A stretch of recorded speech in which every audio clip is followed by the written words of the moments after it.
नमस्कार विद्यार्थी मित्रांनो, आपल्या राज्यसेवा टेस्ट 10चं जे आहे डिस्कशन आपण आता बघणार आहोत। आपले पहिले जे प्रश्न आहेत बघा, तर ते इकॉनॉमिक्सचे प्रश्न आहेत। सो आतापर्यंत जे 9 पेपर जे झालेले होते त्या 9 पेपरमध्ये तुम्ही खूप चांगल्या पद्धतीने गोष्टी केल्या असतील, त्यात काही वाद नाही। सो बेसिकली काय आहे ना की आतापर्यंत झालेले जे पेपर आहेत त्या पेपरचं एकदा रिव्हिजन चांगलं करा। त्या पेपरमध्ये ज्या ज्या गोष्टी तुमच्या प्लस मायनस झालेल्या आहेत त्या तुम्ही डिस्कशनमधून त्याच्यामध्ये नमूद केल्याच असतील, आपण आधी त्याच्याबद्दल बोललो होतो। सो ते रिव्हिजन्स आपले खूप चांगल्या पद्धतीने होणं गरजेचं आहे बघा। सो अर्थसंकल्प 2025-26 बाबत बिनचूक विधान निवडा असा पहिला प्रश्न आहे। याच्यामध्ये तुम्हाला तमिळ कवी गुजरदा अप्पाराव यांचं सुभाषित जे आहे तर ते याच्यामध्ये घेतलं होतं, तर असा उल्लेख याच्यामध्ये आहे। तर ॲक्च्युली ते तमिळ नाही आहे, तर ते तेलुगू कवी आहेत बघा, ज्यांचा रेफरन्स अर्थसंकल्पाला होता। आता या अर्थसंकल्पाची संकल्पना सबका विश्वास जे आहे, सबका विकास जे आहे ती होती, हे बरोबर आहे।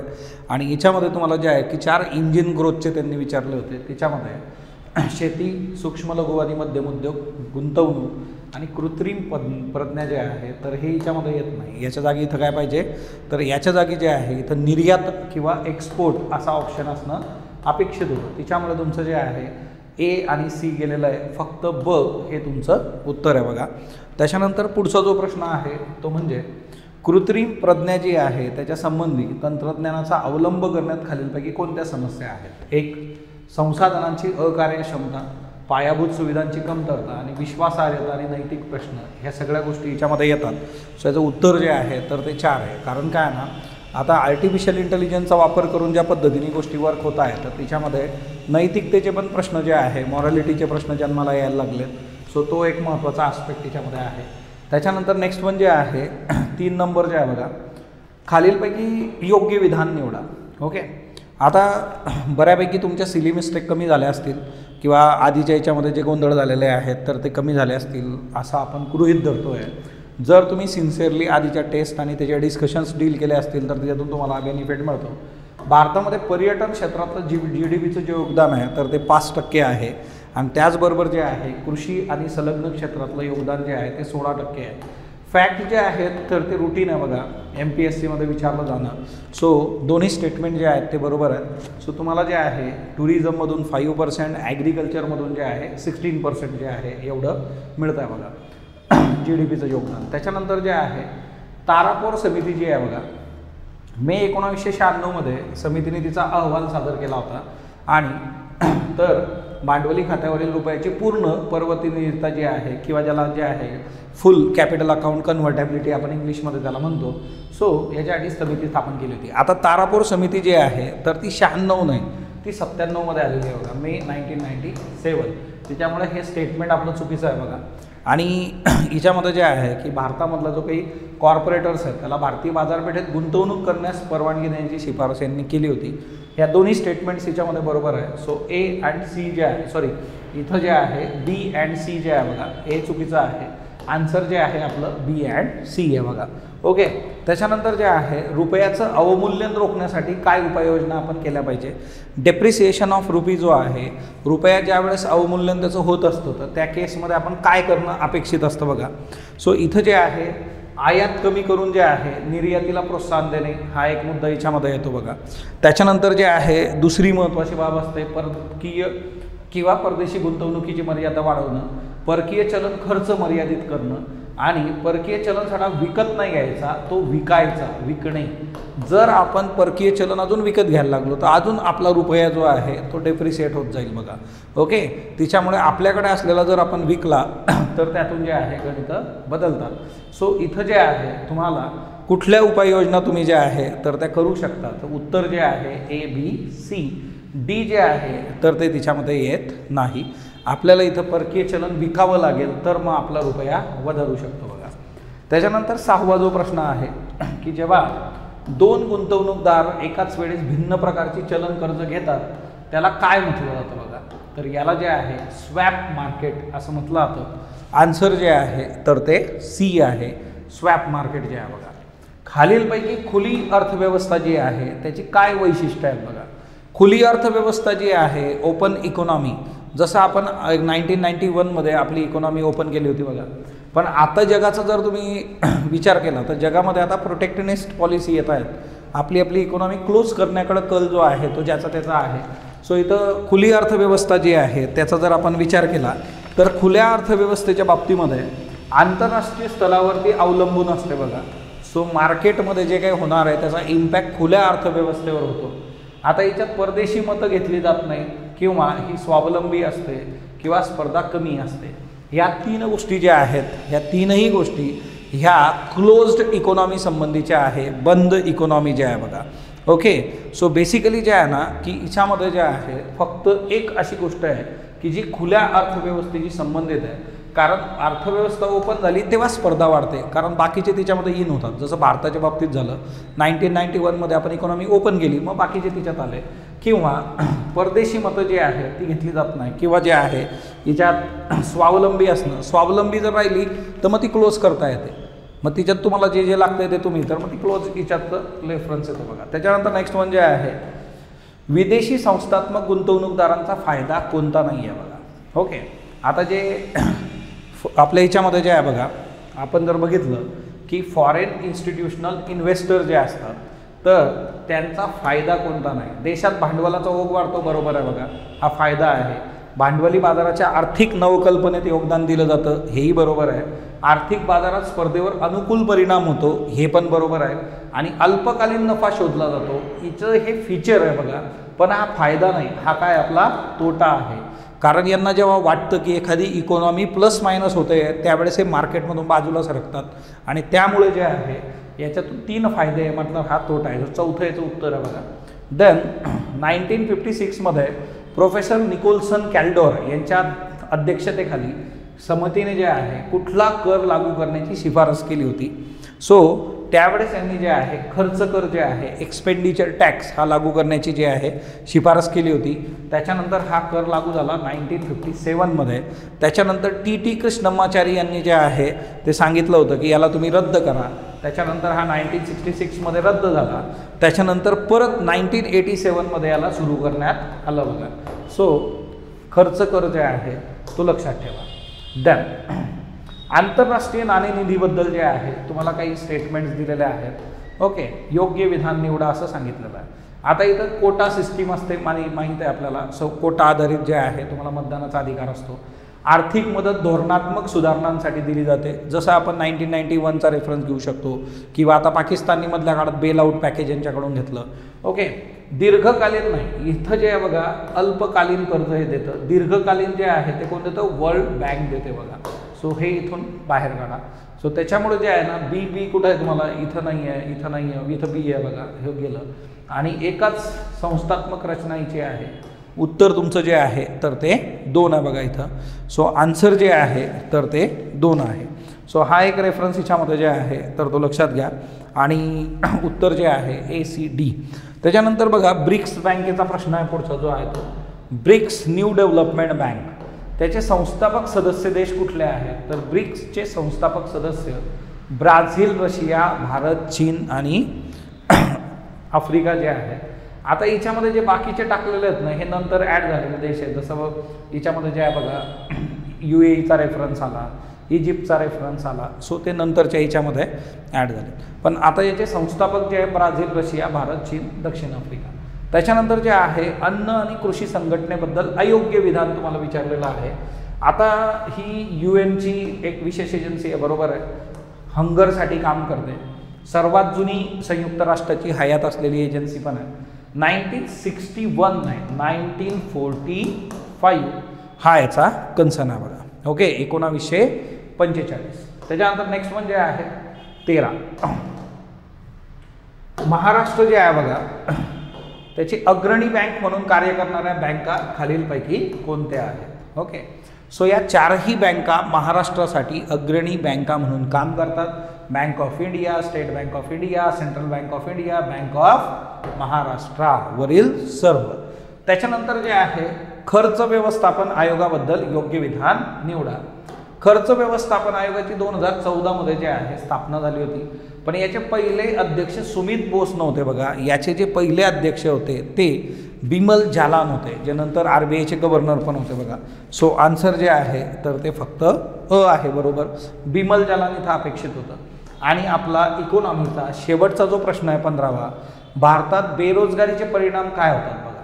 मानवी संसाधनांचा योग्य वापर होत नाही, राजकीय अस्थिरता निर्माण होते, दारिद्र्यात वाढ होते किंवा सामाजिक समस्या वाढीस लागतात. सो हे चारही जे काही ऑप्शन्स आहेत तर ते बरोबर आहे. भारतामध्ये आपण ज्यावेळेस बेरोजगारी बघतो तर ती बेरोजगारी आपला जो ह्युमन रिसोर्स आहे त्या ह्युमन रिसोर्सला जे आहे न्याय देऊ शकत नाही.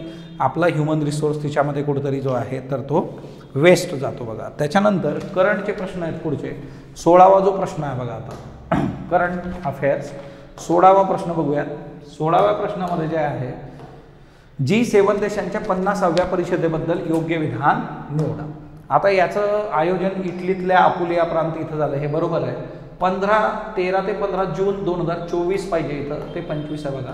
सो ज्या आहे जॉर्जिया मेलोनी, सो त्या ज्या आहे यजमान होत्या याच्यासाठी. आन्सर जे आहे तर ते 1 आहे याचं. ओके, सो इथं 24 पाहिजे होतं. देन भारत पश्चिम आशिया युरोप दळणवळण मार्गिका किंवा ज्याला जे आहे India middle east Europe economic corridor म्हटलं गेलेलं आहे, तिच्यामध्ये सहभागी नसलेला देश ओळखा. तर तो कुठला आहे?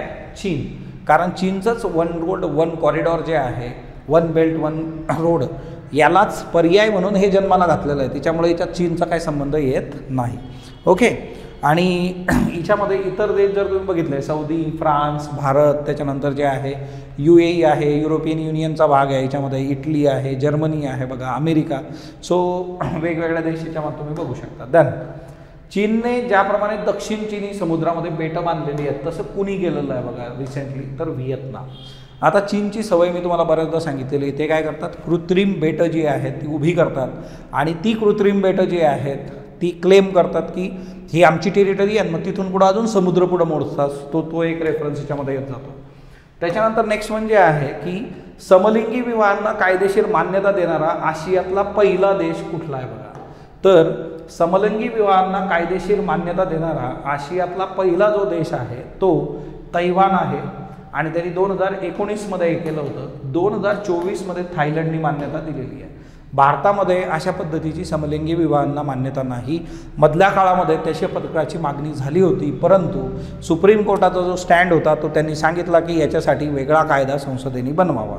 त्याच्यानंतर जे आहे पुढचा जो प्रश्न आहे तो बघा आपला 5वा. ओके, ओम बिर्ला यांच्याबद्दलचा प्रश्न आहे हा. आवाजी मतदानाद्वारे जे आहे ओम बिर्ला दुसऱ्यांदा लोकसभेचे अध्यक्ष झाले. लोकसभा अध्यक्षपदासाठी 47 वर्षानंतर निवडणूक झाली, हे पण बरोबर आहे बघा. आपल्या इथं जे आहे 1952मध्ये निवडणूक झाली होती स्पीकरसाठी, जे आहे 1967मध्ये झाली होती आणि त्याच्यानंतर 1976मध्ये झाली होती आणि आता 2024 जे आहे बघा.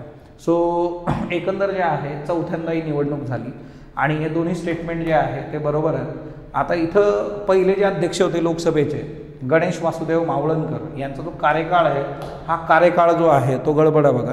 तर इथं 15 मे 1952 ते 28 फेब्रुवारी 1956 असं हे अपेक्षित होतं. सो तुमचं जे उत्तर आहे ते 1 आणि 2 आहे बघा. 20 नंबरचा जो प्रश्न आहे त्याच्यासाठी. त्याच्यानंतर नेक्स्ट वन पुढचा प्रश्न बघा, तर तो 53व्या GST परिषदेसंबंधी आहे. तर कुठल्या गोष्टी वस्तू आणि सेवा करातून वगळण्यात आलेल्या आहेत? तर रेल्वेशी रिलेटेड सगळ्या गोष्टी, प्लॅटफॉर्म तिकीट, रेल्वेवर बॅटरीवर चालणारी जी वाहनं आहेत, रेल्वे प्रतीक्षालय. सो A, B आणि E जे आहे तर हे सगळं वगळण्यात आलं आहे. बाकी मग सौर कुकर, दुधाचा स्टील याच्यावर 12% GST आहे आणि आता GSTमध्ये मोठे बदल येऊ घातलेले आहेत. त्यामुळे GSTवर प्रश्न फ्रेम होण्याचे चान्सेस जास्त आहेत बघा. त्याच्यानंतर पुढचा जो प्रश्न आहे आपला 22वा, नवीन फौजदारी कायद्यांमधील तरतुदी ओळखा. आता संघटित गुन्हेगारीची हिच्यामध्ये स्पष्ट परिभाषा आहे. फरार गुन्हेगारांची देशाबाहेर संपत्ती जप्त करण्याबद्दल हिच्यामध्ये तरतूद केलेली आहे बघा. पहिल्यांदा गुन्हा करणाऱ्यांवर सौम्यता दाखवण्याची हिच्यामध्ये जे आहे तर ती तरतूद आहे आणि लोकेशन आधारित पुरावे, व्हॉइसमेल, सर्व्हर लॉक यांना पण पुरावे मानले जाईल. म्हणजे डिजिटल जे काही पुरावे आहेत त्याला पुरावे मानलं जाईल असं याच्यात म्हटलं आहे. चारही जे आहेत ऑप्शन याच्यामध्ये योग्य आहेत बघा. त्याच्यानंतर जे आहे नालंदा विद्यापीठाबद्दलचा एक प्रश्न आहे बघा. खूप महत्त्वाचं आहे नालंदा विद्यापीठ. ओके, हिस्ट्री पॉईंट ऑफ व्ह्यूने करंटमध्ये जे रेफरन्सेस होते आता रिसेंटली, तिथं विद्यापीठात 1000 विद्यार्थी आणि जे आहे 2000 जे आहे तर ते शिक्षक होते, है ना. तर तर ॲक्च्युली इथं जे आहे ना 10,000 पाहिजे बघा. ओके, इथं आकडा जो आहे ना हा 10,000 पाहिजे. 10,000 विद्यार्थी आणि 2,000 शिक्षक. कुमारगुप्त पहिला जो आहे त्याच्या काळामध्ये हे उभारलं गेलं होतं. हीनयान नाही, हे महायानासंबंधीचं जे आहे तर ते विद्यापीठ आहे बघा. सो हे तिसरं स्टेटमेंट जे आहे तर ते चुकीचं आहे. आणि त्याच्यानंतर जे आहे की 12व्या शतकामध्ये बख्तियार खिलजीनी विद्यापीठाला आग लावून नष्ट करण्याचा प्रयत्न केला होता.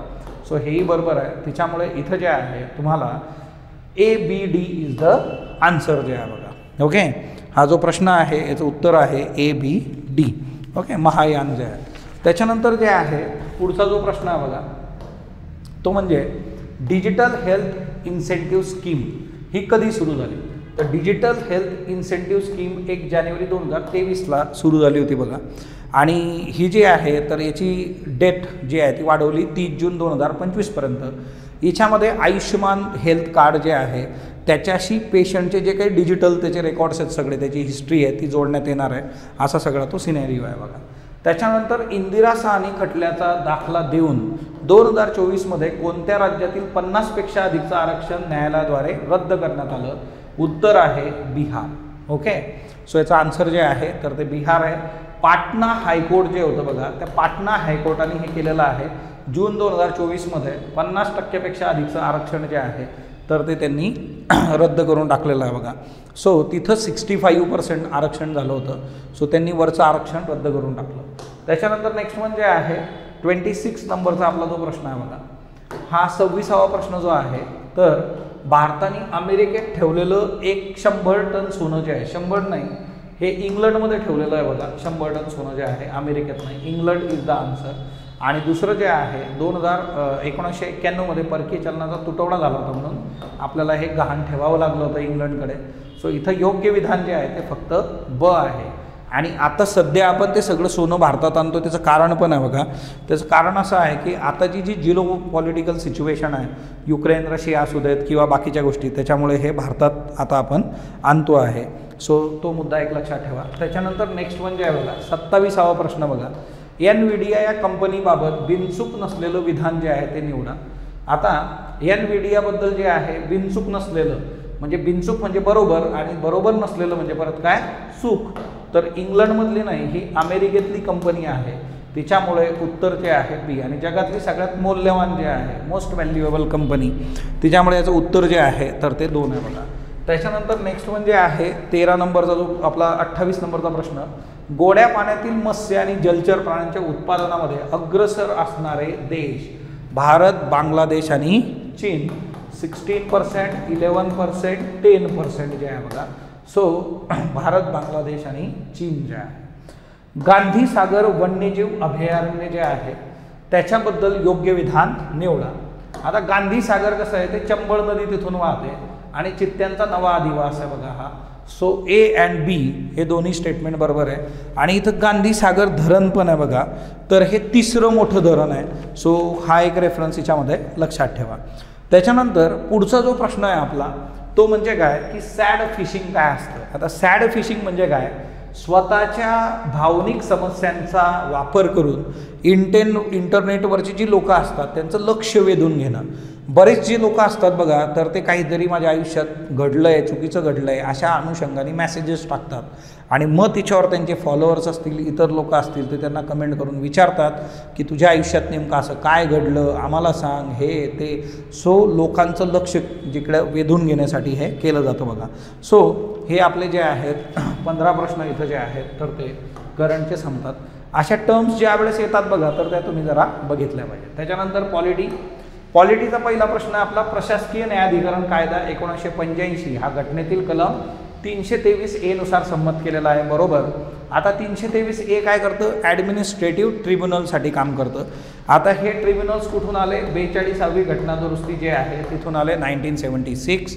आणि याच्यामध्ये जे आहे की 323A ॲडमिनिस्ट्रेटिव्ह, 323B जे आहे इतर सब्जेक्टसाठी. आणि याचा भाग पण जो आहे तर तो 14A जे आहे तर तो याच्यामध्ये महत्त्वाचा आहे.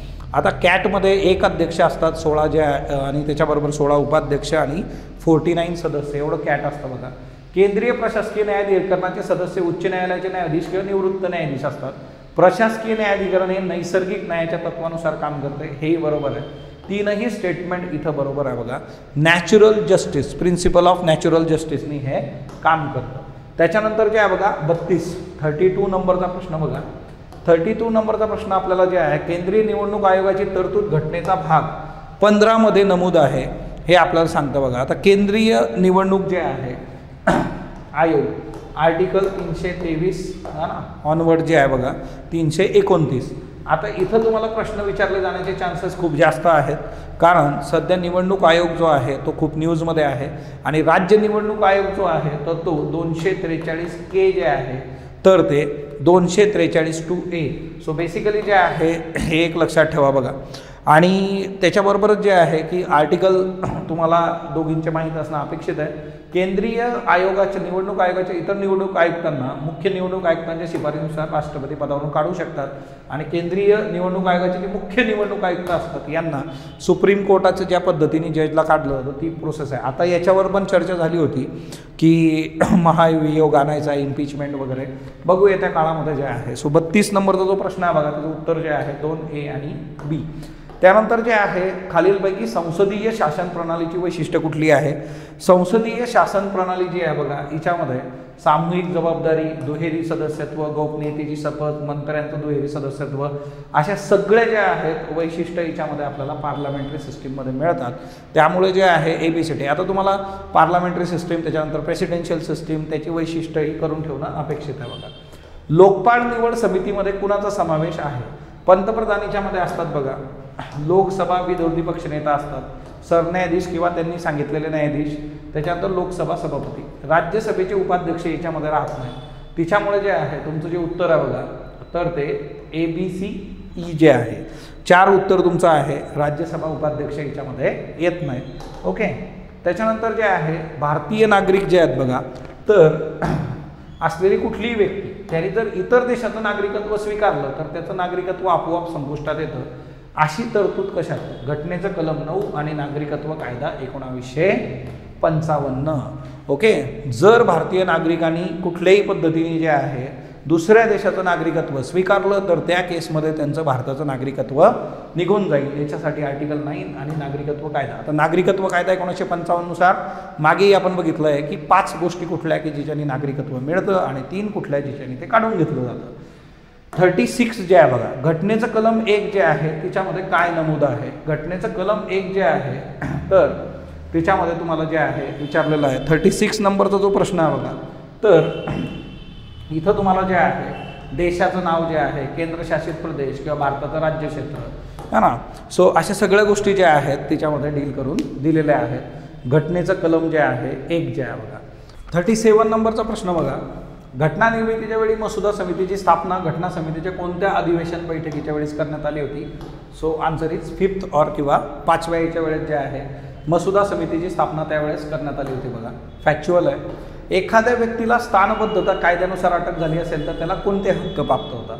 प्रिव्हेंटिव्ह डिटेन्शन कायद्यानुसार जर एखाद्याला तुम्ही अटक केली असेल, अटकेचं कारण सांगणं जे आहे त्याला 3 महिन्यांपर्यंतचा स्थानबद्ध करता येते आणि स्थानबद्ध व्यक्तीला त्याच्या प्रतिनिधीमार्फत जे आहे बाजूसुद्धा मांडली जाते त्याची. 3ही त्याला अधिकार आहेत. त्याला त्याचं कारण सांगणं, तुम्हाला स्थानबद्ध का करण्यात येतं आहे किंवा त्याची बाजू मांडणं किंवा 3 महिन्यापेक्षा प्लस जर तुम्हाला जायचं असेल तर मग याच्याकरता जे आहे सल्लागार मंडळाची परवानगी लागते जिच्यामध्ये हायकोर्टाचे जजेससुद्धा इन्क्लूड असतात बघा.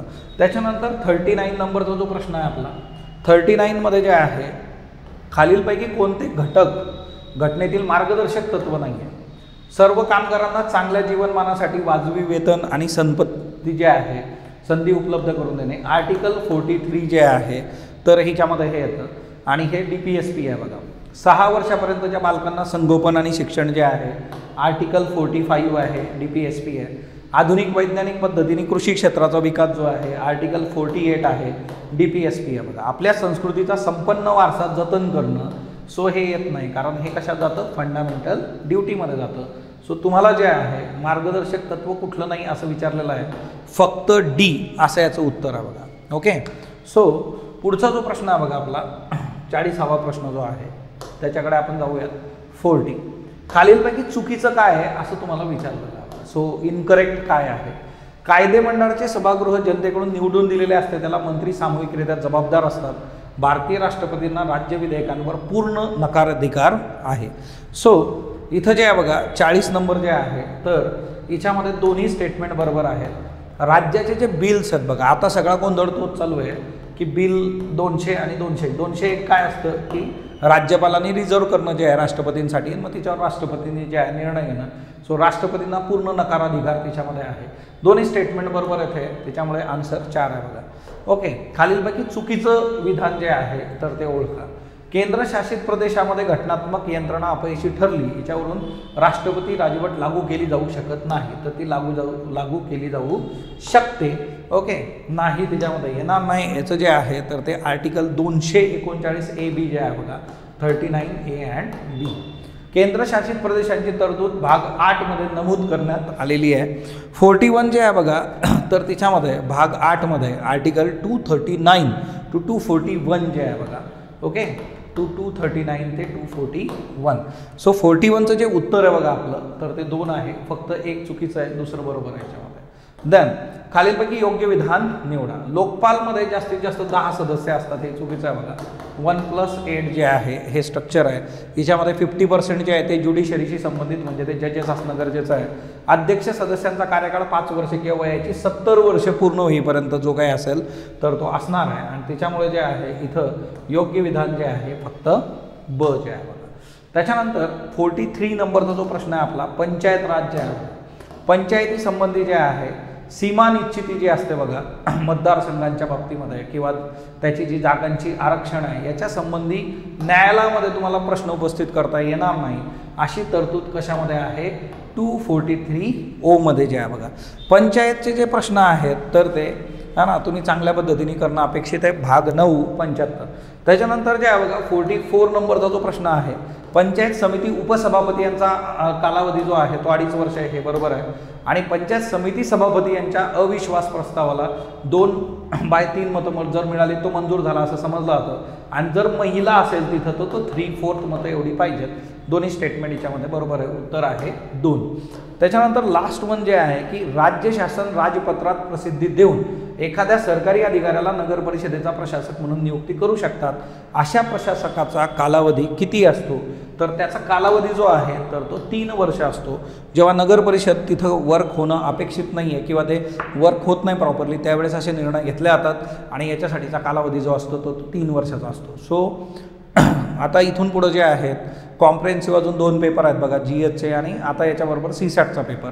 ज्या विद्यार्थ्यांना CSATमध्ये मार्क जे आहेत तर ते 100पेक्षा कमी असतील त्यांनी जरा सिरियसली गोष्टी घ्या.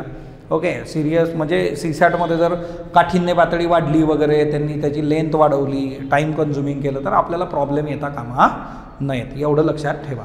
So best of luck for next test. Thank you. नमस्कार विद्यार्थी मित्रांनो, राज्यसेवा परीक्षेची बघा आपली जी 10 नंबर टेस्ट झालेली होती बघा, तर त्यातील इतिहास या विषयाचे जे प्रश्न आहेत ते प्रश्नांची उत्तरं, त्याचं जे ॲनालिसिस आहे ते आज आपण बघणार आहेत बघा.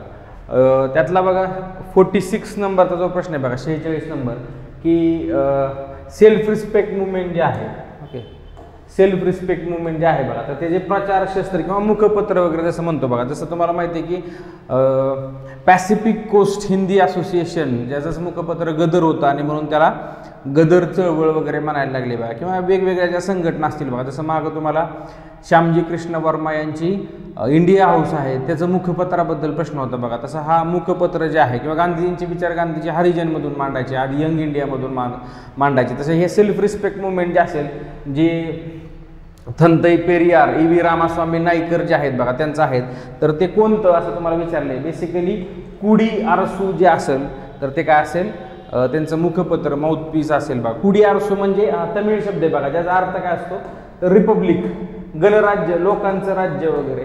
ओके, वत्तकरिता महागाल तर बघतो, वत्तकरिता काय असेल बेसिकली, तर एखादं युद्ध हरल्यानंतर राजा जो आहे तो आपला आत्मघात करून घ्यायचा बघा, स्वतःच एक प्रकारे सुसाईड वगैरे करायचा, तर त्याला वत्तकीर्त म्हणता येईल बघा. किंवा थंतई वगैरे या EV रामास्वामींना म्हणायचे बघा, थंतई म्हणजे ग्रेट सोल वगैरे असं म्हणायचे बघा. मुखपत्र जे असेल ते कुडी आरसू वगैरे असेल.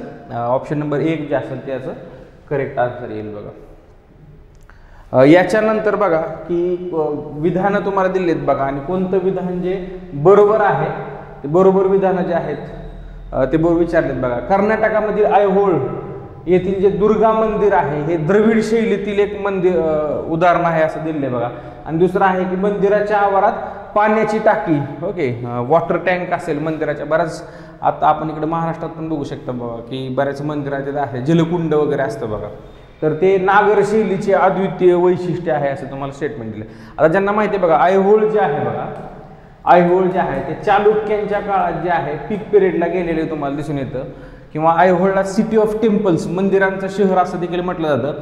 आणि चालुक्य जे असतील किंवा कर्नाटकाचा जो रिजन असेल बघा तर तो आपल्या वेसर शैलीसाठी प्रसिद्ध असलेला आहे, ना की द्रविड शैली. त्यामुळे पहिलं जे स्टेटमेंट आहे इथं जर वेसर असतं बघा बेसिक, किंवा वेसारा ज्याला म्हणता तुम्ही, तर हे बरोबर आलं असतं बघा. द्रविड शैलीतील काय वैशिष्ट्य, नागर शैलीतील काय वैशिष्ट्य यांचा मिलाप जो आहे तो तुम्हाला किंवा काही वेगळी फीचर्स पण जे आहेत ते वेसर शैलीत तुम्हाला दिसतात. तर पहिलं स्टेटमेंट त्यामुळे चुकीचं होतं.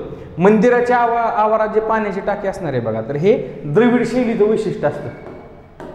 दक्षिण भारतातल्या मंदिरात जर तुम्ही गेला तुम्ही पर्टिक्युलर तर तुम्हाला हे जास्त प्रमाणात दिसून येईल की मंदिराच्या आतच जे आहे ते जलकुंड वगैरे आहे. पद्मनाभ स्वामीला तुम्ही बघू शकता बघा, किंवा बऱ्याचशा दक्षिण भारतातल्या मंदिरात हे तुम्हाला जास्त दिसून येईल. उत्तर भारतीय किंवा नागर शैलीच्या मंदिरात हे तितकंसं दिसणार नाही. त्यामुळे दुसरं पण जे आहे तर ते चुकीचं असेल. कोणतं विधान बरोबर आहे, कोणतंच विधान बरोबर नाही. त्यामुळे ऑप्शन नंबर 4 जे असेल तर ते याचं करेक्ट आन्सर असेल बघा. ए किंवा बी दोन्ही पण नाही असं याचं करेक्ट आन्सर असेल बघा.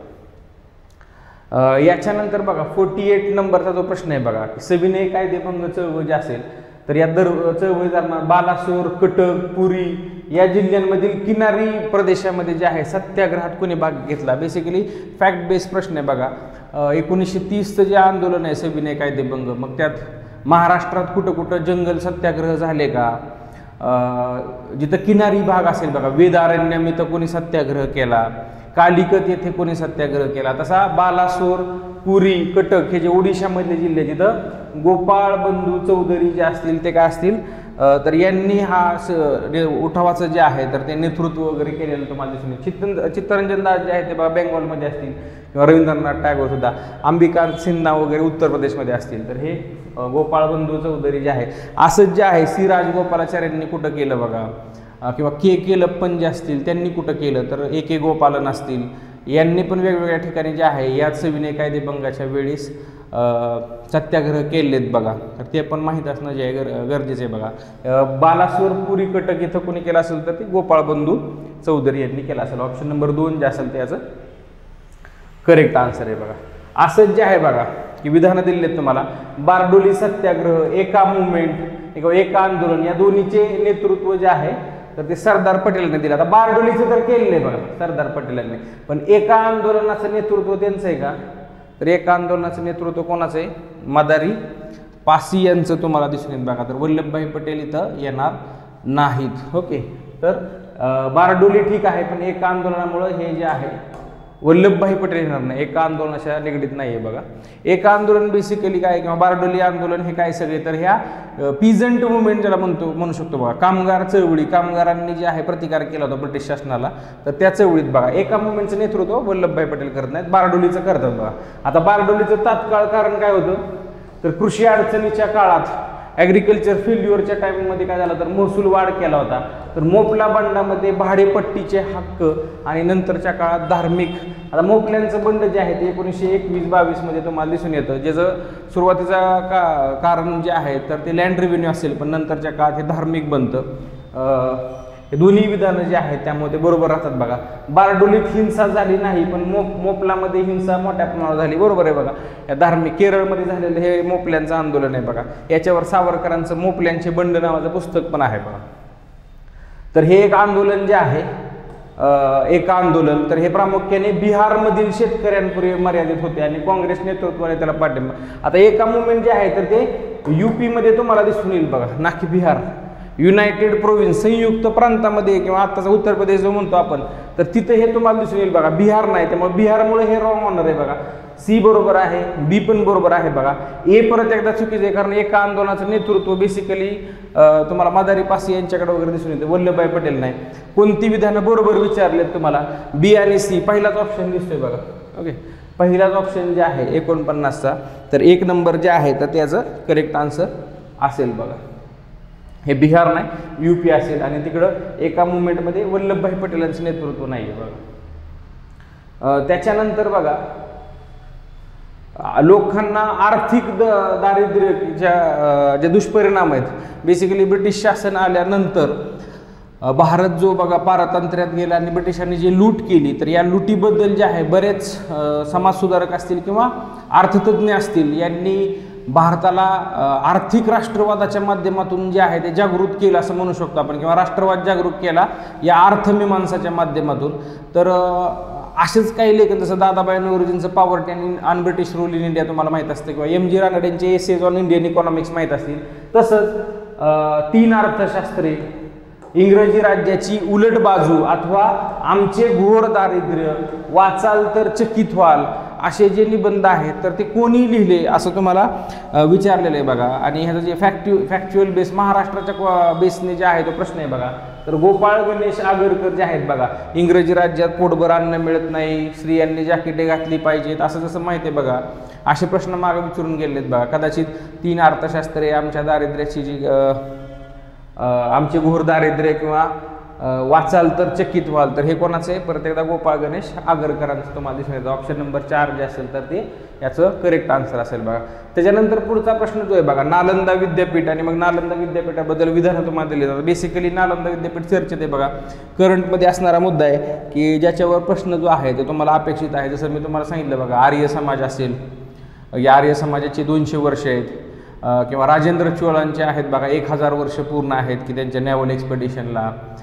त्याच्यानंतर जे आहे नालंदा युनिव्हर्सिटी, असे जे मुद्दे न्यूजमध्ये आहेत बघा, त्यांच्या अवतीभोवती जे आहे ते प्रश्न तुम्ही एक्सपेक्ट करून चालू शकता बघा. तर ह्या नालंदा विद्यापीठाची स्थापना तुम्हाला दिली की कुमारगुप्त प्रथम गुप्ता काळात झालेली. बरोबर विधान आहे बघा, कुमारगुप्तांच्या काळात झाला आणि बख्तियार खिलजी जो आहे नंतर हे साम्राज्य जे आहे, जे नालंदा विद्यापीठ असेल बघा, तर ते संपवेल बघा. हे 12व्या शतकात बख्तियार खिलजीने संपवलं. हे आपण गोष्टी बरोबर आहे बघा. आता बौद्ध विद्येचे केंद्र होते, हे काय कोणाला सांगायची गरज नाही की हे बौद्ध विद्येचे केंद्र होते. हर्षवर्धना जो राजा आहे बघा, या हर्षवर्धनाने प्रचंड याला पॅट्रोनेज नंतरच्या काळात दिलं होतं, किंवा पाला रूलर्स जे असतील बघा, पाल बंगालमधले जे शासक होते यांनी पण याला पॅट्रोनेज दिलं.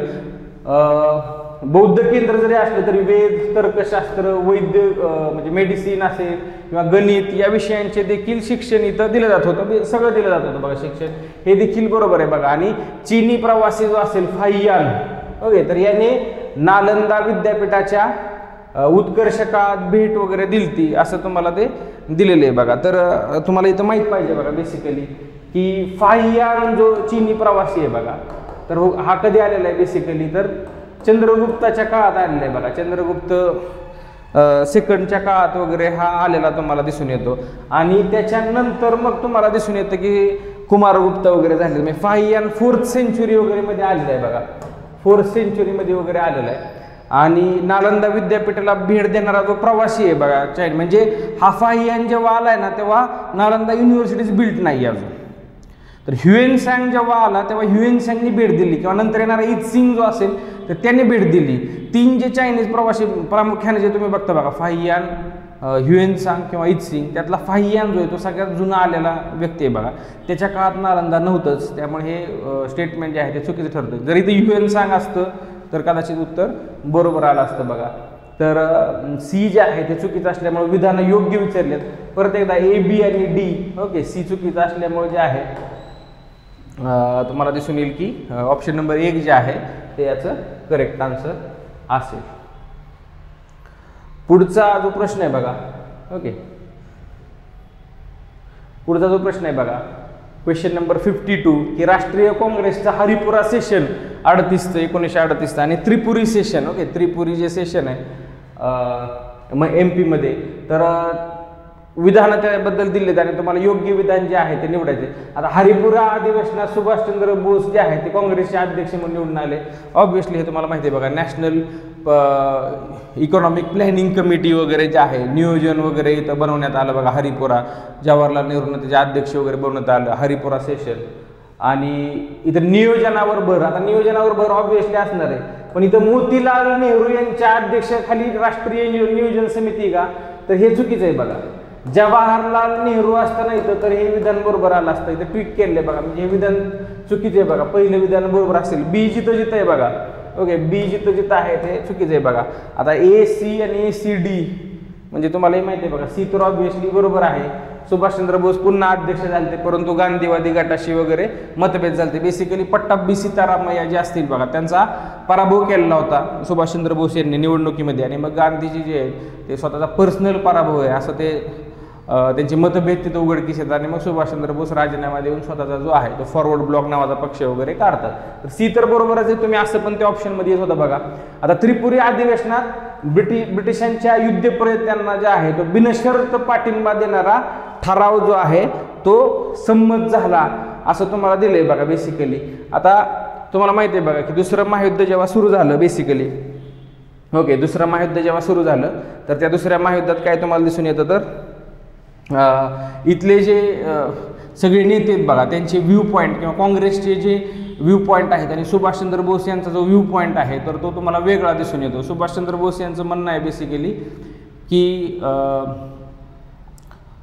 युद्ध जे आहे हे जागतिक महायुद्ध वगैरे जे आहे ते काय आहे तर हे सगळं जागतिक महायुद्ध वसाहतवादांच्या स्पर्धेतून झालेलं तुम्हाला दिसून येईल, आणि इथं बिनशर्त पाठिंबा वगैरे देण्याचा त्यामुळे काही प्रश्न येत नाही. ओके, ॲक्च्युअलमध्ये त्रिपुरी सेशन वगैरे जेव्हा झाले तेव्हा जागतिक महायुद्ध अजून सुरू व्हायचं होतं बघा बेसिकली. ओके, त्यामुळे हे बिनशर्त पाठिंबेचा प्रश्न येतच नाही, त्यामुळं डी जे असेल ते पण इथं चुकीचं असेल बघा. ए आणि सी दोनच विधान जे बरोबर असतील बघा, आणि त्यामुळं 52 नंबरचा जो क्वेश्चन आहे बघा याचं जे करेक्ट आन्सर असेल तर ते ए आणि सी विधान योग्य.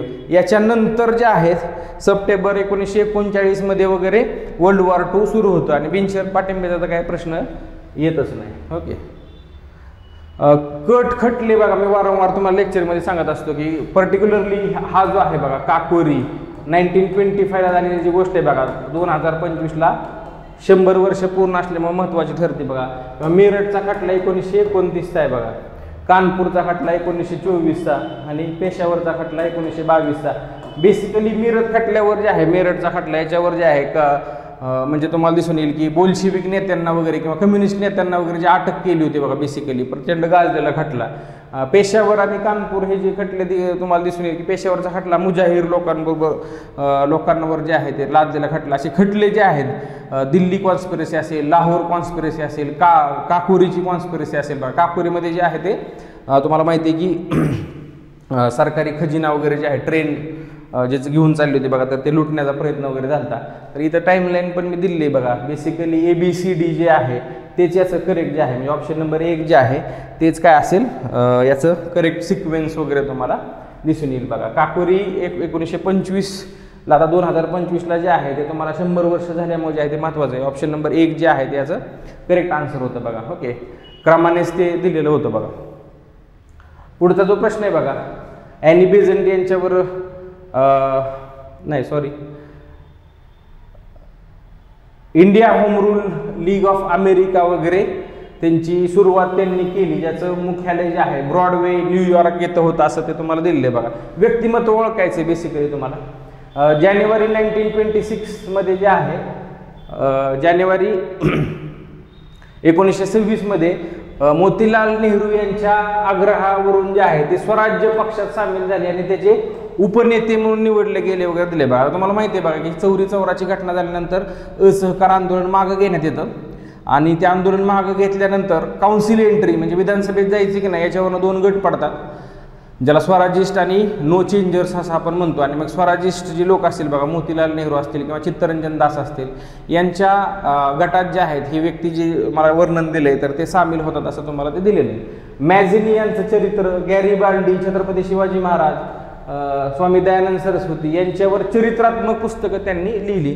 आता हा जो आहे बघा लास्ट जी लाईन आहे तो एकदा राज्यसेवेने जे असेल किंवा UPSCने जे आहे ते एकदा विचारून झाले बघा. तर हे लाला लाजपत राय जे असतील बघा बेसिकली, तर यांच्याबद्दल आहे की लाला लाजपत रायांनीच India home rule league of America, okay, अमेरिकेतील लोकांपुढं जे आहे ते भारतीय स्वशासनाचा किंवा स्वराज्याचा प्रश्न मांडणं हे जे कार्य कोणी केलं असेल तर ते लाला लाजपत राय यांनी केले. त्यांच्यावर जे आहे छत्रपती शिवाजी महाराजांचा प्रचंड प्रभाव आहे, त्यामुळे त्यांनी ते लिहिले बघा. मॅझिनी वगैरे बघितल्यानंतर ऑब्व्हियसली सावरकर वगैरे आपल्याला वाटतं बघा. पण ते तसं नाही आहे, म्हणूनच तो प्रश्न दिले बा. किंवा लाला लाजपत राय आणि लाला हरदयाळ यांच्यामध्ये पण मुलं बरेच वेळा कन्फ्यूज होतात. तर ते अमेरिकावरून आपल्याला असं पण वाटतं कधी कधी की मग हे जे आहे तर ते लाला हरदयाळ तिकडे असतील का, किंवा कारण लाला हरदयाळ जे आहे ते गदरचे नेते वगैरे आहेत. पण लाला लाजपत राय यांच्याबद्दल हे फॅक्ट जे आहे जर तुम्हाला माहीत नसतील तर त्या टिपत पण चला बघा. ओके, त्याच्यानंतर 55 नंबरचा जो क्वेश्चन आहे बघा, तर विधानं दिलेली आहेत आणि कोणतं विधान बरोबर नाही असं विचारले, अयोग्य विधानं थोडक्यात जे आहे ते तुम्हाला विचारले. आता असहकार चळवळीमध्ये तुरुंगवास भोगल्यानंतर गांधीजींनी त्यांचा आश्रम जो आहे तो साबरमतीवरनं सेवाग्रामला हलवला. आता हे साबरमतीवरनं जे आहे म्हणजे गुजरातमधून जे वर्ध्याला जे गेले बघा सेवाग्रामचा आश्रम, तो गांधीजींनी हा आश्रम शिफ्ट केला होता. पण हा असहकार आंदोलन 1920 नंतर नाही तर ह्या दांडी यात्रेनंतरची ह्या गोष्टीत बघा, म्हणजे सिव्हिल डिसओबिडियन्स मुवमेंट सविनय कायदेभंगानंतरची ही गोष्ट आहे. त्यामुळे हे विधान चुकीचं आहे बघा. असहकार नाही तर सविनय कायदेभंगाच्या चळवळीमुळं हे असं झालेलं तुम्हाला दिसून येतं. श्रीमद राजचंद्र हे बौद्ध धर्मावरील त्यांच्या शिकवणी आणि महात्मा गांधीजींचे आध्यात्मिक मार्गदर्शनासाठी, म्हणजे थोडक्यात श्रीमद राजचंद्र जे असतील तर ते महात्मा गांधींचे गुरु आहेत असं ते तुम्हाला दिले. आता ते गुरु होते हे बरोबर आहे बघा, पण ते बौद्ध धर्मावरील शिकवण सांगतात किंवा अशातला भाग नाही, तर जैन धर्मातील हे गुरु आहेत श्रीमद राजचंद्र, जे अहिंसा असेल, शांतता असतील, त्या अशा ज्या सत्य असेल अशा ज्या गोष्टी आहेत बघा जैनिझममध्ये जे आपण फॉलो करतो, तर ह्या बुद्धिझममध्ये पण आहे किंवा हिंदुइझममध्ये पण आहे. पण हे श्रीमद राजचंद्र जे होते तर ते एक जैन मॉन्क आहेत बघा, ज्यांचा गांधींच्या जीवनावर किंवा आध्यात्मिक विषय ज्यांच्या जे विचारधारा आहे गांधींची त्याच्यावर प्रभाव आहे. तर ते श्रीमद राजचंद्र बौद्ध धर्मावरील शिकवण नाही तर जैन धर्माच्या शिकवणीसाठी प्रसिद्ध होते बघा. तर त्यामुळे हेही विधान जे आहे ते चुकीचं राहतं. आता गांधी आयर्विन करारानंतर गांधीजी दुसऱ्या आणि तिसऱ्या गोलमेज परिषदेला, गांधीजी एकाच गोलमेज परिषदेला उपस्थित राहिलेत बघा, जे असेल दुसरी तिसऱ्या गोलमेज परिषदेला ते गेलेले नाहीत. त्यामुळं तिसरंही विधान चुकीचं आहे. कोणते विधान बरोबर नाही? ABC तिन्ही विधान जे आहेत ते तुम्हाला बरोबर नाहीत किंवा अयोग्य तुम्हाला दिसून येते. पहिलं का तर तिथं सविनय कायदेभंग पाहिजे होतं, इथं बौद्ध नाही तर जैन धर्मावरलं पाहिजे होतं, आणि इथं दुसऱ्या फक्त गोलमेज, तिसरं नको होतं. तिसऱ्या गोलमेज परिषदेला वगैरे गांधीजी गेलेले नाहीत. ओके, त्यामुळं ऑप्शन नंबर 4 जे आहे त्याचा करेक्ट आन्सर वगैरे तुम्ही बघितलं असेल. त्याच्यानंतर बघा एन्शियंट हिस्ट्रीमध्ये जे आहे वैदिक कालखंडावर प्रचंड प्रश्न जे आहे ते राज्यसेवा विचारत असते बघा. तर वैदिक देवता, ऋग्वेदिक देवता वगैरे तुम्हाला विचारलेली आहे बघा बेसिकली. तर देवसचा पुत्र म्हणून त्याचा उल्लेख आहे. वृत्र नावाच्या राक्षसाचा वध केला म्हणून त्याला वृत्रहन असं वगैरे म्हणतात असं दिले. आणि दस्यूंचे दास दस्यू अशा टर्मिनॉलॉजी तुम्हाला दिसत असते बघा. दास दस्यू टर्मिनॉलॉजी जे आहे ते कोणासाठी वापरतात हे मला तुम्ही कॉमेंट बॉक्समध्ये सांगायचं आहे बघा. म्हणजे तुम्ही एन्शियंट जे आहे त्याचा पण किती अभ्यास करता हे मला समजेल बघा. ओके, तर दस्यूंचे किल्ले वगैरे त्यांनी नष्ट केले म्हणून त्यांना पुरंदर, ओके, तर असं म्हणतात बघा. बेसिकली या पुरंदर शब्दावरनं पण लक्षात यायला पाहिजे. पुरंदराचा तू परमात्मा वगैरे ऐकले का तुम्ही असं? तर पुरंदर जो आहे तो इंद्रासाठी वापरला जाणारा शब्द आहे बघा. आणि ऋग्वेदिक देवतामध्ये अग्नी असेल किंवा इंद्र अशा प्रमुख देवता तुम्हाला दिसून येईल. एवढं जे वर्णन आहे ना देवसचा पुत्र ज्याला इंद्र वगैरे आपण असं म्हणतो, तर ऑप्शन नंबर 3 जे असेल तर ते याचं करेक्ट आन्सर जे आहे तर ते 56 नंबरच्या क्वेश्चनचं असेल बघा. याच्यानंतर 57 नंबरचा जो प्रश्न आहे भक्ती चळवळ आणि त्याबद्दल विधानं तुम्हाला दिलेली. तर भक्ती संतांनी जातीचा जो उतरंड असेल बघा, हेरार्की जे असेल तर त्याला नाकारलं आणि सर्व भक्तांच्या समानतेवर भर दिला. ऑब्व्हियसली बघा भक्ती चळवळी जे आहे मिडलमॅन मध्यस्थ जे आहे ते काढून टाकले बघा आणि सर्व जाती व्यवस्थेला नाकारलेलं तुम्हाला दिसून येईल. निर्गुण भक्ती परंपरेत देवाची रूप आणि गुणांसह उपासना करण्यावर विश्वास. हे निर्गुण आहे का? रूप आणि गुण आहे असं म्हटलं तर ते सगुण आलं, त्यामुळे निर्गुण येत नाही. त्यामुळे दुसरं विधान चुकीचं आहे बघा. नावातच आहे सगुण आणि निर्गुण. गुरु नानक, कबीर, रामदास हे जे निर्गुण भक्ती परंपरेशी संबंधित होते असं तुम्हाला विचारले. आता तुम्हाला हे माहीत असणं अपेक्षित आहे बघा की गुरु नानक असतील किंवा कबीर असतील हे काय निर्गुण भक्तीशी जे आहे निर्गुण भक्तीशी निगडीत व्यक्ती. आता तुम्हाला हे तर माहीत असतं बघा, विधान हे काय विचारले तुम्हाला, बरोबर नाहीत असं विचारले बघा. आता अविधान जे आहे तर ते त्रिकालाबाधित आहे, बरोबर. त्यामुळे बरोबर नाहीत मध्ये कुठंच आलं नाही पाहिजे बघा. ओके, पहिला ऑप्शन जे आहे तो 4 नंबर तुम्ही काढून टाकू शकता. ओके, सी, बी आणि सी असं तुम्हाला दिलेलं आहे बघा. तर बेसिकली इथं तुम्ही लक्षात काय घ्यायचंय की गुरु नानक, कबीर जे असतील तर ते काय असतील,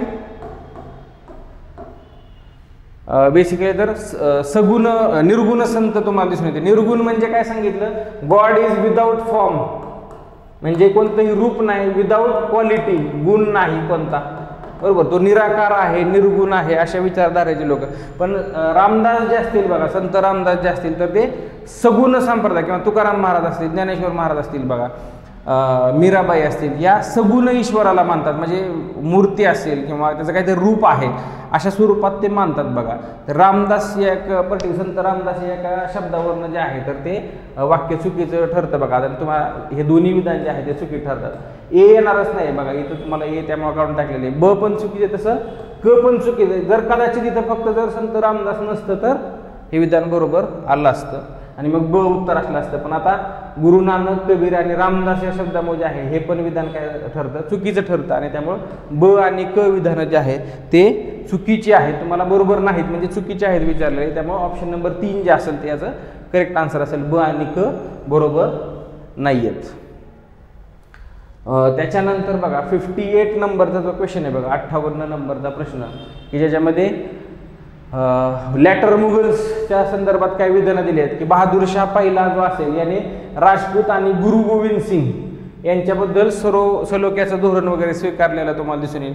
आता ऑब्व्हियसली हे तुम्हाला माहीत असेल बघा की 1707ला औरंगजेबाच्या मृत्यूनंतर जे आहे तर मुघल सत्ते जे आहे कमकुवत झाल्यामुळे जे आहे ते राजपूत असतील किंवा मराठा सत्ता असेल किंवा सिख पॉवर जे असतील यांच्याबाबत जे आहे ते थोडंसं कन्सिलेटरी अप्रोच ज्याला म्हणतो आपण, सौम्य धोरण जे आहे तर ते मुघल शासकांनी घेतलेले आहे. त्यामध्ये विधान बरोबर आहे बघा.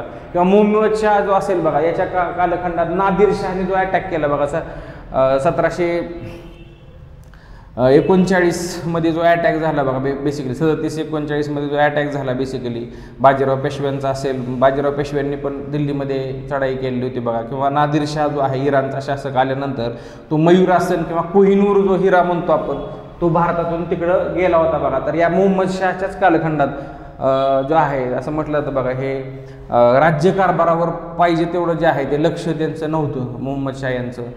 तर मयूरासन जे असेल बघा जहांगीरच्या काळात जे पिकॉक थ्रोन जे म्हणतो आपण किंवा कोहिनूर हिरा वगैरे जो म्हणतो बघा तर ते नेलेलं तुम्हाला यांच्याच कालखंडात नेले. शाह आलम दुसरा जो असेल तर याच्या वेळेस बक्सारची लढाई 1764 मध्ये जी झाली तो इंग्रजांकडनं हा शाह आलम दुसरा पराभूत झाला आणि नंतर दिल्लीत त्यांच्या संरक्षणाखाली म्हणजे कंपनीच्या संरक्षणाखाली राहिला. बरोबर आहे बघा. शाह आलम दुसरा असेल किंवा अवधचा नवाब जो असेल आणि बंगालचा नवाब हे तिघ म्हणजे शुजाउद्दौला वगैरे बघा तुम्ही बघता बघा तर हे सगळे हारतात बघा. मीर कासिम, शुजाउद्दौला आणि हे शाह आलम दुसरा वगैरे. आणि मग बॅटल ऑफ म्हणजे हे सगळे जे आहे बक्सारच्या युद्धानंतर झालेल्या गोष्टीत आणि मग कंपनीला जे आहे ॲक्च्युअल पॉवर जी आहे कंपनीची सुरू होती तर हा शाह आलम दुसराच होता बघा. त्यामुळे हेही विधान बरोबर आहे. बरोबरच विधान विचारले, तिन्ही विधानं बरोबर आहेत बघा.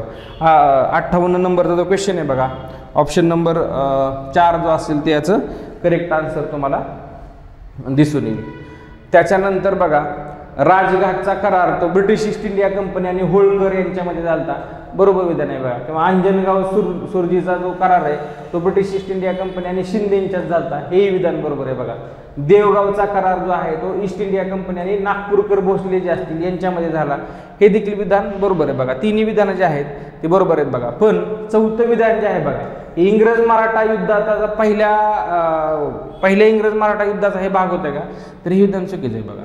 बेसिकली पहिलं युद्ध जे तुम्हाला दिसून येतं त्या युद्धामध्ये ब्रिटिशांचा सपशेल पराभव झालेला तुम्हाला दिसून येतं. हे जे आहे हे सगळं सेकंड अँग्लो मराठा वॉर ज्याला म्हणतो बघा आपण, दुसरं इंग्रज मराठा युद्ध, की ज्या युद्धाची सुरुवात जी आहे या होळकर आणि पेशव्यांच्या वादातून सुरू झालेली किंवा पेशव्यांनी जे आहे तैनाती फौजेचा जो आहे सबसिडरी अलायन्स ज्याला म्हणतो आपण, याचा स्वीकार केल्यामुळे ह्या सगळ्या गोष्टी झालेल्या होत्या. आणि मग सगळ्या एक एक सत्ता जी असेल त्या एक एक सत्तेला ब्रिटिश शासन हरवतं आणि ॲक्च्युअलमध्ये मराठा शासनाचा डाऊनफॉल जो आहे तो इथनं पुढं सुरू होतो आणि फक्त अल्टिमेटली एकच जे आहे लास्टचा घाव बाकी असतो, जो तिसरा इंग्रज मराठा युद्धामध्ये तो घातला जातो. दुसरा बाजीराव पेशवे जे असतील यांच्या थोड्याशा अदूरदर्शीपणी जे भूमिका असेल बघा, यातून हे सबसिडरी अलायन्स स्वीकारला जातो आणि मग एक एक सत्तांना जे आहे ते ब्रिटिश शासन संपवतं. त्याच दरम्यान जे आहे 1804-5च्या कालखंडातील हे सगळे करार आहेत बघा. राजघाटचा करार असेल जो कंपनी आणि होळकरांच्या मध्ये असेल, किंवा अंजनगाव सुरजीचा असेल जो कंपनी आणि शिंदेच्या मध्ये असतील, किंवा देवगावचा करार असेल जो नागपूरकर भोसलेंबरोबर कंपनीने केलेला असेल. पण हे सगळं कशाचा पार्ट आहे तर दुसऱ्या युद्धाचा पार्ट होतो मला दिसून येते. त्यामुळे ड फक्त जे आहे ते बरोबर नाही, बाकी ABC तिन्ही विधानं जे आहेत ते बरोबर आहे. चौथं विधान चुकीचं दिसून येतं. अ, ब आणि क हे याचं करेक्ट आन्सर असेल बघा. त्याच्यानंतर शेवटचा जो प्रश्न असेल बघा, बेसिकली त्याच्यामध्ये वृत्तपत्र वगैरे तुम्हाला दिलेत आणि त्याच्या जोड्या वगैरे तुम्हाला विचारल्यात बघा. संध्या जे आहे बघा, बंगाल प्रांतातलं प्रचंड प्रसिद्ध असणार, जसं आपल्याकडे काळ जे जहाल राष्ट्रवाद वगैरे पसरत, तसं संध्या जे आहे ब्रह्मबांधव उपाध्याय बी उपाध्याय. आता बंगाल प्रांतावरनं पण तुम्हाला लक्षात येतं, म्हणजे लक्षात यायला जे आहे तर ते मुखर्जी असतील, तारकनाथ दास असतील, तर इथं तुम्ही कन्फ्यूज होऊ शकता. त्यामुळे तुम्हाला फॅक्च्युअल गोष्टी माहीत पाहिजे. पण मागं बघा मी तुम्हाला जसं द हिंदू सांगताना सांगितलं होतं, द हिंदू पॅट्रियॉट नावाचं पण एक आहे बघा. जसं द हिंदू गोपाल सुब्रमण्यम अय्यर असतील, ओके, यांचं जे न्यूजपेपर असेल GS अय्यर, तसं हिंदू पॅट्रियट नावाचं आहे आणि ते HC Mukherjee, okay, HC Mukherjee यांचं जसं आहे बघा, हरिश्चंद्र मुखर्जी जे असतील त्यांचं आहे हे सांगितलं. किंवा कॉम्रेडबद्दल आपण चर्चा केली होती. कॉम्रेड असतील किंवा अल हिलाल सारखे जे न्यूजपेपर असतील तर ते मौलाना आझादांचे असतील असं सांगितलं होतं बघा. किंवा free Hindustan, okay, free Hindustan Taraknath Das. म्हणजे सगळ्या जोड्या ज्या आहेत एकमेकांच्या समोरच तुम्हाला दिसून येतील बघा. 1, 2, 3, 4 जे आहे ऑप्शन नंबर 1 जे आहे ते त्याचं करेक्ट आन्सर असेल बघा. जसं कॉम्रेड असतील किंवा अल हिलाल तुम्हाला सांगितलं होतं बघा. बऱ्याच वेळा आपल्याला असं वाटतं की कॉम्रेड वगैरे कम्युनिस्ट एखाद्याचं नाव, नेत्याचं नाव असलं तर ते असू शकतं, पण ते मौलाना आझादांचं न्यूजपेपरचं नाव आहे. तारकनाथ दास यांचं जे आहे ते तुम्ही फ्री हिंदुस्तान बघितलं किंवा द हिंदू पॅट्रियॉट असेल तर ते HC मुखर्जी, जे HC मुखर्जींचं नंतर बऱ्याच वेळा नाव पण येतं बघा संविधान सभेच्या वेळेस पण. संध्या जे असेल तर ते ब्रह्मबांधव उपाध्याय बी उपाध्याय यांचं ते तुम्हाला नाव दिसून येईल बघा. तर ऑप्शन नंबर 1 जे असेल ते याचं करेक्ट आन्सर असेल. हे सगळे होते बघा इतिहास या विषयाचे जे प्रश्न आहेत बघा. जे प्रश्न आपणास येत नाहीत बघा तर ते त्याचे काय डेटा जो असेल बघा तर तो डेटाकडे परत एकदा लक्ष देणं किंवा त्याच्या आसपासच्या अजून ज्या गोष्टी आहेत बाकीच्या ऑप्शनमध्ये जे आहेत त्याचं ॲनालिसिस करणं देखील तेवढंच गरजेचं आहे. धन्यवाद. नमस्कार विद्यार्थी मित्रांनो, आपल्याला आत्ता जॉग्राफी आणि एन्व्हायरमेंटचे जे क्वेश्चन्स आहेत ते या ठिकाणी बघायचे. क्वेश्चन नंबर 61 पासून तुमचे जॉग्राफीचे जे क्वेश्चन्स आहेत ते सुरू होत आहे. सो या ठिकाणी प्रश्न क्रमांक 61 बघा. ज्वालामुखी उद्रेकासंबंधी असलेल्या पुढील विधानांचा विचार करा. ठीक आहे, जिओमॉर्फॉलॉजीवरचा किंवा ज्याला आपण मराठीमध्ये भूशास्त्र म्हणतो त्याच्यावरचा हा प्रश्न होता. या ठिकाणी तुम्हाला 3 विधानं त्या ठिकाणी दिलेले होते. ओके, आणि मग त्याच्यानंतर खाली ऑप्शन दिले होते. पहिलं विधान आहे हवाईयन उद्रेक प्रकारात मोठ्या प्रमाणावर तुकडेमय पदार्थ बाहेर फेकले जातात. लक्षात घ्या, हवाईयन प्रकारचा जो उद्रेक असतो तो अतिशय शांत असतो. ठीक आहे, त्याच्यामुळे पहिलं स्टेटमेंट जे आहे ते रॉंग आहे. दुसरं स्टेटमेंट जो व्होल्कॅनियन नावाचा प्रकार आहे, ठीक आहे, त्या व्होल्कॅनियन प्रकारामध्ये काय होतं तर लावारसाची घनता जास्त असल्यामुळे लाव्याचा पृष्ठभाग जो आहे तो पटकन घनरूप होतो. म्हणजे काय तर सॉलिडिफिकेशन एकदम फास्ट असतं. सेकंड स्टेटमेंट या ठिकाणी बरोबर होतं. स्ट्रॉम्बेलियन उद्रेक प्रकारात खूप मोठ्या प्रमाणात अत्यंत द्रवरूप बेसाल्टिक लावा मध्यवर्ती भेगेतून बाहेर पडतो. हे विधान चुकीचं आहे. का? कारण की द्रवरूप आणि बेसाल्टिक लावा जो आहे तो कुठून बाहेर पडत असतो तर हवाईयन प्रकारच्या ज्वालामुखीतून बाहेर पडत असतो. मग तुम्ही जर का बघितलं तर या ठिकाणी फक्त जे बी विधान आहे ते बी विधानच बरोबर आहे. राहील तुमच्या लक्षामध्ये. म्हणून प्रश्न क्रमांक जो 61 आहे त्याचं उत्तर आहे पर्याय क्रमांक 4. ओके, पुढे जाऊयात. पुन्हा जिओमॉर्फॉलॉजीवरचा हा प्रश्न होता. प्लेट टेक्टॉनिक्स थेरीवरती प्रश्न विचारला गेलेला आहे. प्रश्न क्रमांक 62 बघा. इथे तुम्हाला काय विचारलं होतं की विनाशात्मक भूपट्ट. विनाशात्मक भूपट्ट म्हणजे काय, तर जेव्हा दोन प्लेट्स ह्या एकमेकाच्या दिशेने सरकतात, ओके, त्याला आपण डिस्ट्रक्टिव्ह प्लेट बाउंड्रीज असं म्हणतो. तिथे नेमके कुठल्या कुठल्या प्रकारचे भूरूप किंवा कुठल्या कुठल्या प्रकारच्या क्रिया घडून येतात हे तुम्हाला इथं विचारलेलं होतं. सो वली पर्वतांची निर्मिती होते का, होते. जेव्हा दोन खंडीय भूपट्ट एकमेकाच्या दिशेने सरकतात तेव्हा वली पर्वतांची निर्मिती होते. दुसरं आहे खंड व महासागरांची वाढत जाणारी खोली. अगदी बरोबर आहे. का, इथे सबडक्शन झोन तयार होतो आणि त्यामुळे इथे महासागरांची खोली वाढते. ठीक आहे. आणि कधी कधी त्या ठिकाणी तुम्हाला काय बघायला मिळतं, सागरी गर्ता बघायला मिळतात. इथे तुम्हाला दिलं होतं खचदऱ्यांची निर्मिती. खचदऱ्या कधी तयार होतात, जेव्हा दोन भूपट्ट एकमेकापासून दूर जातात. राहील लक्षामध्ये. सो इथे सी ऑप्शन जो आहे तो चुकीचा आहे. आणि चौथा ऑप्शन जो होता ज्वालामुखीय पर्वतांची निर्मिती, हा पण बरोबर आहे. जेव्हा ओशन किंवा ओशन कॉन्टिनेंट, लक्षात घ्या, असे दोन भूपट्ट एकमेकाच्या दिशेने सरकतात तेव्हा तिथे तुम्हाला ज्वालामुखीय पर्वत बघायला मिळतात. मग या ठिकाणी जर का तुम्ही बघितलं तर ए, बी आणि डी फक्त हे तीनच पर्याय जे आहेत ते तुमचे योग्य आहे. त्याच्यामुळे प्रश्न क्रमांक 62चं उत्तर किती होतं, प्रश्न क्रमांक 62चं उत्तर आहे तुमचं पर्याय क्रमांक 3. पुढे जाऊयात क्वेश्चन नंबर 63 कडे. तापमान भिन्नतेमुळे खडकांचे आकुंचन व प्रसरण होऊन, शाळेच्या पुस्तकातला हा प्रश्न आहे बघा, त्यामधील जोड किंवा तळे रुंदावतात. त्या पाणी साचून जे खडकांचे मोठमोठे हे आहेत, खंड आहेत, ते वेगळे होतात. त्याला आपण काय म्हणतो जनरली, तर त्याच्यासाठी खंड विखंडन असा शब्द वापरला जातो. इंग्लिशमध्ये ब्लॉक डिसइंटिग्रेशन ज्याला म्हणतो. लक्षात घ्या, शाळेच्या पुस्तकातनं ॲज इट इज उचललेला हा प्रश्न आहे. सो एकदम फॅक्च्युअल क्वेश्चन होता. पुढचा बघा, डेव्होनियन कालखंडासंबंधी असलेली पुढील विधाने विचारात घ्या. आता जिओलॉजिकल टाइम स्केल जी आहे त्याच्यावरती यापूर्वी आयोगाने बऱ्याच वेळा प्रश्न विचारलेले आहे. सो डेव्होनियन कालखंडामध्ये काय झालं होतं, खूप वेळा ज्वालामुखीचे उद्रेक झाले आणि पर्वत निर्मितीच्या घटना घडल्या. या काळात पृथ्वीची मुळे पृथ्वीवर काय झालं, हिरव्या वनस्पतींचा त्या ठिकाणी विकास झाला. या काळाला पक्ष्यांचे युग असे म्हटले जाते. तिसरा पर्याय जो आहे तो त्या ठिकाणी चुकीचा आहे. ठीक आहे. याला एज ऑफ दी बर्ड्स असं म्हणत नाही, याला एज ऑफ दी फिशेस म्हटलं जातं. लक्षात घ्या, माशांचं युग म्हणून हे ओळखलं जातं. आणि याच काळाच्या शेवटी जे उभयचर प्राणी आहे, ठीक आहे, त्या उभयचर प्राण्यांचा विकास झाला. त्याच्यामुळे ए, बी आणि डी स्टेटमेंट या ठिकाणी बरोबर आहे. फक्त सी विधान काय आहे, चुकीचं आहे. आणि इथे तुम्हाला तेच विचारलं होतं, वरील विधानांतून चुकीचे विधान ओळखा. सो 64 आहे पर्याय क्रमांक 1 राहील तुमच्या लक्षामध्ये. फक्त सी विधान या ठिकाणी चुकीचं आहे. प्रश्न क्रमांक पुढचा बघा, 64. हा प्रश्न क्रमांक 65 बघा, जोड्या लावा असं या ठिकाणी म्हटलेलं होतं. महाराष्ट्रातले प्रमुख धबधबे आणि त्याच्यानंतर तिथे तुम्हाला जिल्हा विचारलेला आहे. आता सगळ्यांना माहिती, वजराई धबधबा कुठे आहे, साताऱ्यामध्ये आहे. पुणे धबधबा पुण्यामध्ये आहे. झेनिथ धबधबा जो आहे तो रायगडमध्ये आहे. आणि डुगारवाडीचा जो धबधबा आहे तो नाशिकमध्ये आहे. मग तुम्ही जर का बघितलं तर काय उत्तर आलं पाहिजे, 1, 4, 3 आणि 2. पर्याय क्रमांक 2 याचं उत्तर आहे. पुढचं बघा, महाराष्ट्राच्या भूगोलावरचा हा प्रश्न होता.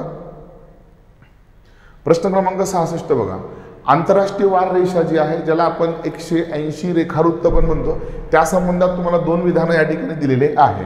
जागतिक संकेतानुसार पृथ्वीवर दिनांक वारांची सुरुवात कुठून होते, 180 रेखावृत्तापासून होते. आलं तुमच्या लक्षामध्ये. आणि तिथून सुरुवात झाल्यानंतर पहिले कुठले देश येतात, तर रशियाचा जो सायबेरिया रिजन आहे, त्याच्यानंतर जपान आहे. म्हणून जपानला आपण उगवत्या सूर्याचा देश असं त्या ठिकाणी म्हणत असतो. सो पहिलं विधान या ठिकाणी बरोबर आहे. दुसरं विधान चुकीचं आहे. बघा काय म्हटलं इथे, अमेरिकेकडनं जपानकडे आंतरराष्ट्रीय वाररेषा ओलांडताना वार व तारीख एका दिवसाने मागे न्यावी लागते. म्हणजे काय, जनरली तुम्ही जर का बघितलं, इथे तुमचं जपान आहे, 180 रेखावृत्त या ठिकाणी गेलं आणि इकडच्या बाजूला कोण आहे, इकडच्या बाजूला अमेरिका आहे. तो जेव्हा तुम्ही पूर्वेकडनं पश्चिमेकडे येतात तेव्हा तुम्हाला 1 दिवस प्लस करावा लागतो, मागे करावा लागत नाही. याच आशयाचा प्रश्न मागच्या वर्षी UPSC पूर्व परीक्षेला पण विचारला गेलेला आहे. त्याच्यामुळे फक्त अ विधान या ठिकाणी बरोबर आहे, ब विधान जे आहे ते चुकीचं आहे. त्याच्यामुळे प्रश्न क्रमांक जो 66 आहे त्याचं उत्तर आहे या ठिकाणी पर्याय क्रमांक 1. पुढे जाऊयात. प्रश्न क्रमांक 67 पुन्हा एकदा शाळेच्या पुस्तकातनं घेतलेला हा प्रश्न आहे. गारा, ज्याला आपण काय म्हणतो, हेलस्टोन्स असं म्हणतो. गारा जेव्हा तयार होतात तेव्हा काय होतं, बऱ्याच वेळेला हवेची ऊर्ध्वगामी हालचाल होते. सो गारा खाली येत असताना पुन्हा त्या वरती उचलल्या जातात. उंच जाताना तापमान कमी होतं आणि पुन्हा त्याच्यावरती बर्फाचा थर तयार होतो. अशी सातत्याने जर का क्रिया घडत राहिली तर त्या नवीन तयार होणाऱ्या थरांना आपण समकेंद्रित थर असं म्हणतो. शाळेच्या पुस्तकातला हा प्रश्न आहे. सो पर्याय क्रमांक 1 याचं या ठिकाणी उत्तर आहे. पुढे बघूयात प्रश्न क्रमांक 68 मध्ये ओशनोग्राफी सागरशास्त्रावरचा हा प्रश्न आहे. थोडा टफ कॅटेगरीतला हा प्रश्न होता, ठीक आहे, लक्षात घ्या. पण या आशयाचे प्रश्न यापूर्वी आयोगाने बऱ्याच वेळेला विचारलेले आहेत. इथे भूखंड म्हणजे आता कॉन्टिनेंटल शेल्फ म्हणजे काय रे, लक्षात घ्या. जमीन काय होते, हळूहळू समुद्रामध्ये बुडायला लागते. ओके, सो जो अगदी जमिनीचा जो सुरुवातीचा भाग आहे जो हळूहळू समुद्राच्या खाली जात असतो त्याला आपण काय म्हणतो, त्याला आपण म्हणतो कॉन्टिनेंटल शेल्फ किंवा भूखंड मंच. सो पहिलं विधान होतं की भूखंड मंचाचं जे स्वरूप आहे ते कशावरती डिपेंड करतं, तर किनारपट्टीच्या भागावरती. म्हणजे पर्वत आहेत का, पठारा आहेत का, किंवा ज्वालामुखी आहेत का. पहिलं स्टेटमेंट बरोबर आहे. उंच पर्वत किनाऱ्याजवळ असतील तर भूखंड मंच हा अरुंद असतो, म्हणजे काय, नॅरो असतो. म्हणून बी स्टेटमेंट एकदम चुकीचं आहे.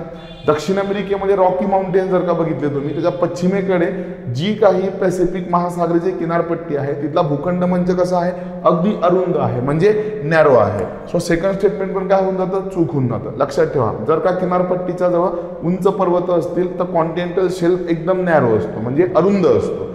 आणि चौथा स्टेटमेंट जे जगातील सर्वाधिक विस्तृत भूखंड मंच पॅसिफिक महासागरात आढळतात, चुकीचं आहे. हे कुठे आढळतात, तर अटलांटिक महासागरामध्ये आढळतात, पॅसिफिक महासागरामध्ये आढळत नाही. कारण की पॅसिफिक महासागरामध्ये काय आहे, तर किनाऱ्याच्या भागामध्ये नमवनी क्षेत्र आहे, ज्याला आपण सबडक्शन झोन असं म्हणतो. त्याच्यावरती पण आयोगाने पूर्वी प्रश्न विचारलेला आहे. मग तुम्ही जर का बघितलं तर फक्त अविधान बरोबर आहे. इथं काय विचारलं होतं, बिनचूक विधान किंवा विधाने निवडा. पर्याय क्रमांक 3 याचं या ठिकाणी उत्तर आहे. ओके, चला पुढे जाऊयात. प्रश्न क्रमांक 68 झाला तुमचा. प्रश्न क्रमांक 69 कडे. हा बघा रे, शाहीच्याच पुस्तकातला प्रश्न. भारतीय जनगणना कार्यालयाने नगरांच्या संदर्भाने 1961 साली खालील प्रकारे निकष ठरवलेले आहे. कुठल्या क्षेत्रात नगर म्हणायचं, ह्युमन जिओग्राफीवरचा प्रश्न आहे, मानवी भूगोलावरचा. कशावरचा आहे, मानवी भूगोलावरचा. आणि प्रामुख्याने जे 3 क्रायटेरिया दिले त्याच्यात म्हटलंय की ज्या वस्तीत काम करणाऱ्या पुरुषांपैकी बिगर शेतीमध्ये 75% पुरुष असले पाहिजे. पहिलं स्टेटमेंट चुकीचं आहे. बी आणि सी स्टेटमेंट जे आहे ते बरोबर आहे की पॉप्युलेशन 5000 पेक्षा जास्त असावी आणि घनता 400 चौरस किमी इतकी असावी मिनिमम. मग काय विचारलंय, कुठले निकष अयोग्य आहे, तर फक्त अ. त्याच्यामुळे 69वा जो प्रश्न आहे त्याचं उत्तर आहे पर्याय क्रमांक 4. राहील तुमच्या लक्षामध्ये. ओके, चला पुढे जाऊया. प्रश्न क्रमांक 70 कडे. मॅप पॉइंटिंगचा क्वेश्चन आहे. आतापर्यंत आयोगाने सिंधू नदी, गंगा नदी, ब्रह्मपुत्रा नदीवरती बरेचसे प्रश्न विचारलेत. महाराष्ट्राच्या भूगोलामध्ये गोदावरी विचारली गेली, तापी, कृष्णा, भीमा विचारली गेली. दक्षिण भारतातली एक प्रमुख नदी जी आहे कावेरी, तिच्यावरती एक मुद्दाम प्रश्न घेतला होता. ओके, हा. सो या ठिकाणी तुम्हाला विचारलंय की कावेरी नदीला उजव्या किनाऱ्याने येऊन मिळणाऱ्या नद्या कुठल्या आहेत, तर काबिनी, भवानी, नोयाल आणि अमरावती. बरोबर, पश्चिम घाटामध्ये उगम पावतात आणि उजव्या किनाऱ्याने या नद्या कावेरी नदीला येऊन मिळतात. बाकी हेमावती, अर्कावती, शीर्षा या नद्या डाव्या किनाऱ्याच्या नद्या आहेत. राहील लक्षामध्ये. सो मॅप पॉइंटिंगचा प्रश्न होता. पर्याय क्रमांक 2 याचं उत्तर आहे. पुढे बघा प्रश्न क्रमांक 71. पुढीलपैकी कोणते पर्यटन प्रकार महाराष्ट्रात प्रामुख्याने विकसित झालेले आहे. महाराष्ट्राच्या भूगोलावरचा प्रश्न आहे. पर्यटनाचे वेगवेगळे प्रकार केले जातात बघा. ओके, जसं की कृषी पर्यटन आहे, महाराष्ट्रामध्ये मोठ्या प्रमाणात विकसित झालंय. चित्रपट पर्यटन म्हणजे जनरली जिथे सिनेमाचं शूटिंग वगैरे होतं अशा ठिकाणी जनरली पर्यटकांना त्या फिल्म सिटीजला व्हिजिट देण्यासाठी नेलं जातं. सो बॉलिवूड तुम्हाला सगळ्यांना माहिती महाराष्ट्रातलं किंवा कोल्हापूरमधले जे स्टुडिओज आहेत, पुण्यातले आहेत. चित्रपट पर्यटन आणि कृषी पर्यटन महाराष्ट्रामध्ये विकसित आहे. पर्यावरण स्नेही आणि क्रीडा पर्यटन महाराष्ट्रामध्ये तितकंसं विकसित नाही. क्रीडा पर्यटन म्हणजे काय, जसं की हिमालयामध्ये जर का तुम्ही गेलात तर वेगवेगळे खेळ तिथे खेळले जातात. बर्फावरती घसरत जाणं, ज्याला आपण स्कीइंग वगैरे म्हणतो. आलं तुमच्या लक्षामध्ये. हां, सो तिकडे ते मोठ्या प्रमाणात किंवा रिव्हर राफ्टिंग आहे ऋषिकेशला. हां, ते क्रीडा पर्यटन झालं किंवा बंजी जम्पिंग सारख्या गोष्टी आहे. महाराष्ट्रामध्ये अजून क्रीडा पर्यटन आणि पर्यावरण स्नेही पर्यटन तितकंसं विकसित नाहीये. म्हणून इथं उत्तर आहे पर्याय क्रमांक 3 अ आणि ब. राहील तुमच्या लक्षामध्ये. प्रश्न क्रमांक 71 जो आहे त्याचं उत्तर आहे 3. पुढे जाऊयात प्रश्न क्रमांक 72 कडे. इथे क्लायमेटॉलॉजी हवामानशास्त्रावरचा हा प्रश्न आहे. 4 वारे दिले आहेत आणि पुढे त्यांची वैशिष्ट्य दिलेली आहेत. फॉन वारे हे उष्ण कोरडे आहेत. पॉम्पेरा किंवा पॉम्पेरो थंड आणि कोरडे, बोरा थंड आणि कोरडे, सिमुम जे आहे ते उष्ण आणि कोरडे आहेत.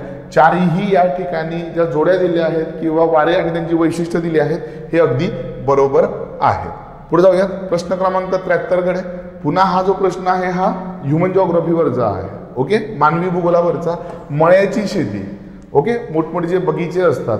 ओके, जसं तुम्ही बघितलं असेल की चहाचे मळे आहेत ईशान्य भारतामध्ये जर का तुम्ही गेलात तर मळ्याच्या शेतीच्या संबंधात तुम्हाला इथं चुकीचं विधान निवडायचं होतं.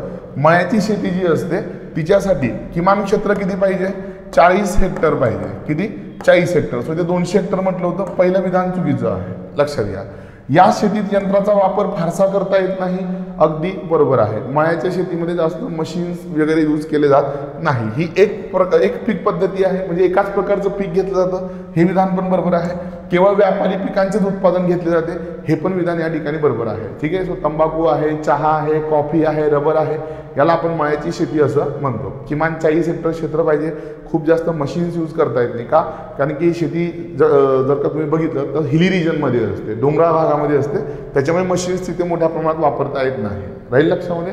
आंतरपीक वगैरे याच्यामध्ये घेतलं जात नाही, म्हणून याला मोनोक्रॉपिंग पण म्हणतात. सो फक्त विधान अ जे आहे ते या ठिकाणी चुकीचं आहे. बाकीचे विधान हे अगदी बरोबर आहे. बरोबर. पुढे बघा प्रश्न क्रमांक 74 मध्ये तुम्हाला 2 विधानं दिले होते. उत्तरायण आणि दक्षिणायन संदर्भामध्ये हवामानशास्त्रावरचा पुन्हा प्रश्न आहे. जनरली काय होतं, 21 जून नंतर सूर्य हळूहळू वरती सरकायला जातो, कर्कवृत्तापर्यंत पोहोचतो आणि त्याच्यानंतर पुन्हा 23 सप्टेंबर पर्यंत तो पुन्हा विषुवृत्तावरती येतो. सो 21 जून ते 23 सप्टेंबर हा जो कालावधी आहे, बरोबर, याच्यामध्ये सूर्य उत्तर गोलार्धात असतो आणि मग त्याच्यानंतर पुन्हा तो सप्टेंबर नंतर डिसेंबरपर्यंत मकरवृत्त आणि मकरवृत्ताकडनं पुन्हा तो वरती सरकतो. आलं. सो 22 डिसेंबर ते 21 जून हा जो कालावधी आहे याला आपण उत्तरायण म्हणतो. इथे दक्षिणायन दिलं होतं. आणि 21 जून कडनं पुन्हा काय होतं, सूर्य 22 डिसेंबर खाली सरकतो, याला आपण दक्षिणायन असं म्हणतो. इथे तुम्हाला उत्तरायण असं त्या ठिकाणी दिलं होतं. त्याच्यामुळे दोन्ही विधानं या ठिकाणी चुकीचे आहेत, लक्षात ठेवा. सो 21 जून 22 इथे जर का तुम्ही बघितलं, सॉरी 21 नाही, इथे 21 मार्च आहे. सो 21 मार्च कडनं हळूहळूवरती सूर्य जातो. जूनमध्ये तो कुठे असतो, कर्कवृत्तावरती असतो. जून ते सप्टेंबर, सप्टेंबर ते डिसेंबर, पुन्हा डिसेंबर ते मार्च, मार्च ते जून. सो हे लक्षात ठेवा. राहील लक्षामध्ये. याला अपॅरंट मुवमेंट ऑफ सन म्हणतात. मराठीमध्ये याला सूर्याचे भासमान भ्रमण असा शब्द आहे. ठीक आहे. सो पर्याय क्रमांक 4 त्याचं उत्तर आहे. पुन्हा महाराष्ट्राच्या भूगोलावरचा हा प्रश्न होता. महाराष्ट्रात सह्याद्रीच्या पश्चिम भागात हवामान दमट आहे. समुद्रकिनारा असल्यामुळे हवेमध्ये आर्द्रतेचं प्रमाण जास्त आहे आणि तिथे असलेल्या बेसाल्ट खडकाचं अपक्षालन झालंय, ज्याला आपण लिचिंग असं म्हणतो. पाणी कंटिन्युअसली दगडांमधून खाली निघून जात असतं. त्याच्यामुळे काय होतं, जे मिनरल्स आहेत ते पण खाली निघून जातात आणि त्याच्यामुळे तिथं जांभा मृदा तयार झालेली आहे. सो पर्याय क्रमांक 2 याचं उत्तर आहे. एकदम स्ट्रेट फॉरवर्ड क्वेश्चन होता. पुढे बघा, इथून पुढे 5 जे आहेत ते एन्व्हायरमेंटचे क्वेश्चन होते, पर्यावरणाचे. पुढील विधाने विचारात घ्या. इथे तुम्हाला 3 विधानं दिलेली आहेत. तलावाच्या पाण्यामध्ये ॲस्बेस्टॉसचे प्रमाण जर का वाढले, ठीक आहे, तर माणसांमध्ये फुफ्फुसांचा कर्करोग होतो आणि याला आपण ॲस्बेस्टॉसिस असं म्हणून ओळखतो. ठीक आहे. जनरली हा एन्व्हायरमेंटमधला जो पोल्युशन टॉपिक आहे त्या पोल्युशनवरचा प्रश्न आहे, प्रदूषण या घटकावरचा. पहिलं स्टेटमेंट बरोबर आहे. जर का सल्फर डायऑक्साईड मोठ्या प्रमाणावरती असेल हवेमध्ये, जो वेगवेगळ्या कारखान्यांमधून निघतोय, तर आम्लवृष्टी होते, म्हणजे ॲसिड रेन होतो आणि त्याच्यामुळे आजूबाजूचे जे लेक्स आहेत ते काय होतात, पोल्युटेड होतात किंवा तिथं प्रदूषण मोठ्या प्रमाणात होतं जलस्रोतांचं. दुसरं विधान पण बरोबर आहे. आणि आम्लवृष्टीला बऱ्याच वेळेला लेक किलर्स म्हटलं जातं. त्याच्यामुळे काय होतं, तर त्या तलावांमधलं पाणी खराब होऊन जातं. म्हणून तिसरं स्टेटमेंट पण या ठिकाणी बरोबर आहे. मग तुम्ही जर का बघितलं तर बिनचूक विधानं विचारले होते A, B and C. आलं तुमच्या लक्षामध्ये. पर्याय क्रमांक 4 याचं उत्तर आहे. पुढे जाऊयात प्रश्न क्रमांक 77 कडे. तुम्हाला इथे व्याघ्र प्रकल्प आणि राज्य यांच्या जोड्या दिलेल्या होत्या. पलामऊ टायगर रिझर्व कुठे आहे, झारखंडमध्ये आहे. सिमलीपाल ओरिसामध्ये आहे. नमेरी जे आहे ते आसाममध्ये आहे आणि कामलांग जे आहे ते तुमचं अरुणाचल प्रदेशमध्ये आहे. सो सी आणि डी जी जोडी आहे ती चुकीची आहे. मग इथे जर का तुम्ही बघितलं तर इथे चुकीची जोडी विचारलेली होती. पर्याय क्रमांक 3 याचं उत्तर आहे. ठीक आहे. चुकी जोडी ओळखायला लावली. सी आणि डी चुकीची आहे. पुढे जाऊयात प्रश्न क्रमांक 78 कडे. जागतिक हवामान बदल. ओके. सो पुढीलपैकी कोणती किंवा कोणत्या घटना जागतिक हवामान बदलाच्या निर्देशक आहेत, याच्यावरती पण दरवर्षी क्लायमेट चेंजवरती एक प्रश्न असतो. सो काही उष्णकटिबंधीय व उपोष्णकटिबंधीय आजार जे आहेत ते हळूहळू शीतकटिबंधाकडे सरकत आहेत, कारण की तापमान वाढत चाललं. तुम्ही जर का बघितलं तर उष्ण कटिबंधामध्ये तापमान आणि आर्द्रतेचं प्रमाण जास्त असल्यामुळे बहुतांशी जे व्हायरसेस वगैरे असतात ते ट्रॉपिकल रिजनमध्येच तुम्हाला बघायला मिळतात। जसं जसं उत्तरेकडे जाल शीत कटिबंधाकडे तापमान कमी होत जातं आणि असल्या व्हायरसेसचं जे प्रमाण आहे ते कमी कमी होत जातं। पण तापमान वाढल्यामुळे काय होते, हळूहळू शीत कटिबंधाचं पण तापमान वाढायला लागलेलं आहे। जो शीत कटिबंधाचा विस्तार कमी होतो आहे, चौथं विधान बघा, विस्तार वाढतो आहे, चूक, तो वाढत चालले तो काय होत चाललाय, कमी होत चाललाय, इथे तुम्हाला वाढणे दिलेलं होतं। सो पहिलं स्टेटमेंट जे आहे ते बरोबर आहे। त्याच्यानंतर अंटार्क्टिक पेंग्विनच्या लोकसंख्येत 20व्या शतकाच्या शेवटी 3 दशकांमध्ये 40% वाढ नाही तर काय झाली आहे, घट झाली आहे। क्लायमेट चेंजमुळे फ्लोरा आणि फौना डिक्लाइन होत आहे, त्यांची संख्या कमी होते, बायोडायव्हर्सिटी कमी होते आहे। त्याच्यामुळे या ठिकाणी जर का तुम्ही बघितलं तर बी स्टेटमेंट पण चुकीचं आहे आणि सी स्टेटमेंट मात्र बरोबर होतं। कोरल रीफ जे आहे त्यांचा मोठ्या प्रमाणात नाश होतो आहे, ज्याला आपण कोरल ब्लिचिंग असं पण म्हणतो। मग या ठिकाणी जर का तुम्ही बघितलं तर अ आणि क हे स्टेटमेंट काय आहे तर बरोबर आहे। मग इथे पर्याय क्रमांक 2 याचं उत्तर आहे। राहील लक्षामध्ये ए अँड सी। हा 78वा प्रश्न झाला। पुढे जाऊयात क्वेश्चन नंबर 79 कडे। इथे तुम्हाला पुन्हा 2 विधानं दिलेत बघा। आता इथे झेरोफाइट्स काय असतात, झेरोफाइट्स म्हणजे जनरली अशा वनस्पती ज्यांची मुळं खोल जातात आणि या वनस्पती तुम्हाला डेझर्ट इकोसिस्टीम मध्ये बघायला मिळतात। दमट प्रदेशात नाही, उष्ण, शुष्क आणि कोरड्या प्रदेशामध्ये तुम्हाला ज्या वनस्पती आढळतात त्यांना झेरोफाइट्स म्हणतात। सो पहिलं विधान बरोबर आहे, राहील तुमच्या लक्षामध्ये। आणि सेकंड काय म्हणते, दलदलीच्या प्रदेशात आढळतात का, नाही। सो दुसरं विधान सुद्धा या ठिकाणी बरोबर आहे। उष्ण, कोरड्या आणि वाळवंटी प्रदेशातल्या वनस्पतींना झेरोफाइट्स म्हणताय। सो पर्याय क्रमांक 4 दोन्ही विधानं या ठिकाणी अयोग्य आहेत। आणि शेवटचा प्रश्न बघा या ठिकाणी, महाडोक पक्षी कॉन्झर्वेशनवरचा हा प्रश्न होता, जो संवर्धन नावाचा टॉपिक आहे तुमच्या सिलेबसमध्ये, त्याच्यावरचा हा प्रश्न आहे। तुम्हाला 3 स्टेटमेंट दिले होते। महाडोक पक्षी अतिसंकटग्रस्त आहे, यस, क्रिटिकली एंडेंजर्ड आहे। हा पक्षी भारतीय उपखंडातील कोरड्या गवता प्रदेशात आढळतो, बरोबर आहे। सोलापूरमध्ये जे नानज अभयारण्य आहे ते यांच्यासाठी प्रसिद्ध आहे। गवता प्रदेशामध्ये आणि झुडपांच्या प्रदेशामध्ये हा पक्षी बघायला मिळतो। तिसरं स्टेटमेंट जे आहे की सर्वाधिक लोकसंख्या गुजरातमध्ये आहे, चूक, हा सगळ्यात जास्त पुढे बघायला मिळतो, हा बघायला मिळतो आपल्याला राजस्थानमध्ये। आणि इथं काय विचारलं होतं, योग्य विधाने ओळखा। मग तुम्ही जर का बघितलं तर फक्त ए आणि बी विधान जे आहे ते या ठिकाणी बरोबर आहे। ठीक आहे, चला पुढचे क्वेश्चन जे आहे ते सर घेते। Thank you so much. चला सामान्य विज्ञानाच्या संदर्भात जे आहे प्रश्न आपण बघूया। या टेस्टमध्ये बघा प्रश्न क्रमांक 81 यापासून जे आहे आपल्याला प्रश्नांची सुरुवात होताना दिसते सामान्य विज्ञानाच्या संदर्भात। आता यामध्ये जो पहिला प्रश्न विचारलेला आहे बघा, तर न्यूट्रॉनचा शोध महत्त्वाचा होता कारण त्याच्यामुळे जे आहे डॅश स्पष्ट झालेले आहे। आता याच्यामध्ये जर आपण ऑप्शन जर ॲनालाइज केले तर आयसोटोप्स जे आहेत बघा, समस्थानिके, समस्थानिकेमध्ये प्रोटॉनची जी संख्या असते, पुन्हा एकदा ऐका, प्रोटॉनची जी संख्या असते ती कशी असतं, सेम असणार आहे, सारखीच असणार आहे। परंतु समस्थानिकांमध्ये न्यूट्रॉनची संख्या ही कशी असणार आहे, बदललेली असणार आहे बघा, चेंज, वेगवेगळी असणार आहे। जसं की आपण उदाहरण बघू शकतो, C12 आपल्याकडे आहे, त्याचबरोबर C14 जे आहे हे दोन्ही पण कार्बनचेच आयसोटोप आहे। परंतु आता हे जे नंबर्स त्याला मिळालेले आहे हे बदलत्या न्यूट्रॉनच्या संख्येमुळे त्याला मिळालेले आहे बघा। तर आयसोटोपचा स्टडी करण्यासाठी जे आहे न्यूट्रॉनचा शोध हा काय महत्त्वाचा आहे बघा इथे। ठीक आहे, त्यानंतर पुढचा प्रश्न आपण बघूयात, प्रश्न क्रमांक आहे 82। इथे विचारलेला आहे की हायड्रोजन अणूमधील स्पेक्ट्रल रेषा ज्या आहेत डॅश स्पष्ट केल्या जातात। आता कोणता असा नियम आहे जिथे आपल्याला स्पेक्ट्रल रेषा ज्या आहे हायड्रोजन मधल्या, ठीक आहे, तर त्या स्पष्ट होतात। आता स्पेक्ट्रल रेषा म्हणजे काय, स्पेक्ट्रम म्हणजे जे आहे लाईटशी रिलेटेड आहे बघा, लाईट जी संकल्पना आहे, प्रकाश या संबंधित संकल्पना आहे। आता लाईटमध्ये आपल्याला माहिती आहे की फोटॉन्स महत्त्वाचे असतात, राईट। फोटॉन्समुळे जे आहे प्रकाश आपल्याला दिसून येतो। आता हा जो प्रकाश आहे हा कुठून निर्माण होतो, तर बेसिकली जे आहे बघा, बोर यांचे कोनीय गतिमानाचे जे क्वांटायझेशनचे मॉडेल आहे याच्यामधून आपल्याला हे प्रतीत होतं। याच्यामध्ये बेसिकली काय होतं की हायर एनर्जीमधून जे आहे, हाय एनर्जीच्या माध्यमातून जेव्हा इलेक्ट्रॉन एका लो एनर्जीमध्ये जातो ऑर्बिट शिफ्टिंग करताना, त्यावेळेस जे आहे आपल्याला फोटोन रिलीज होताना दिसतो, त्यालाच आपण काय म्हणतो स्पेक्ट्रल रेषा असं म्हणत असतो बघा।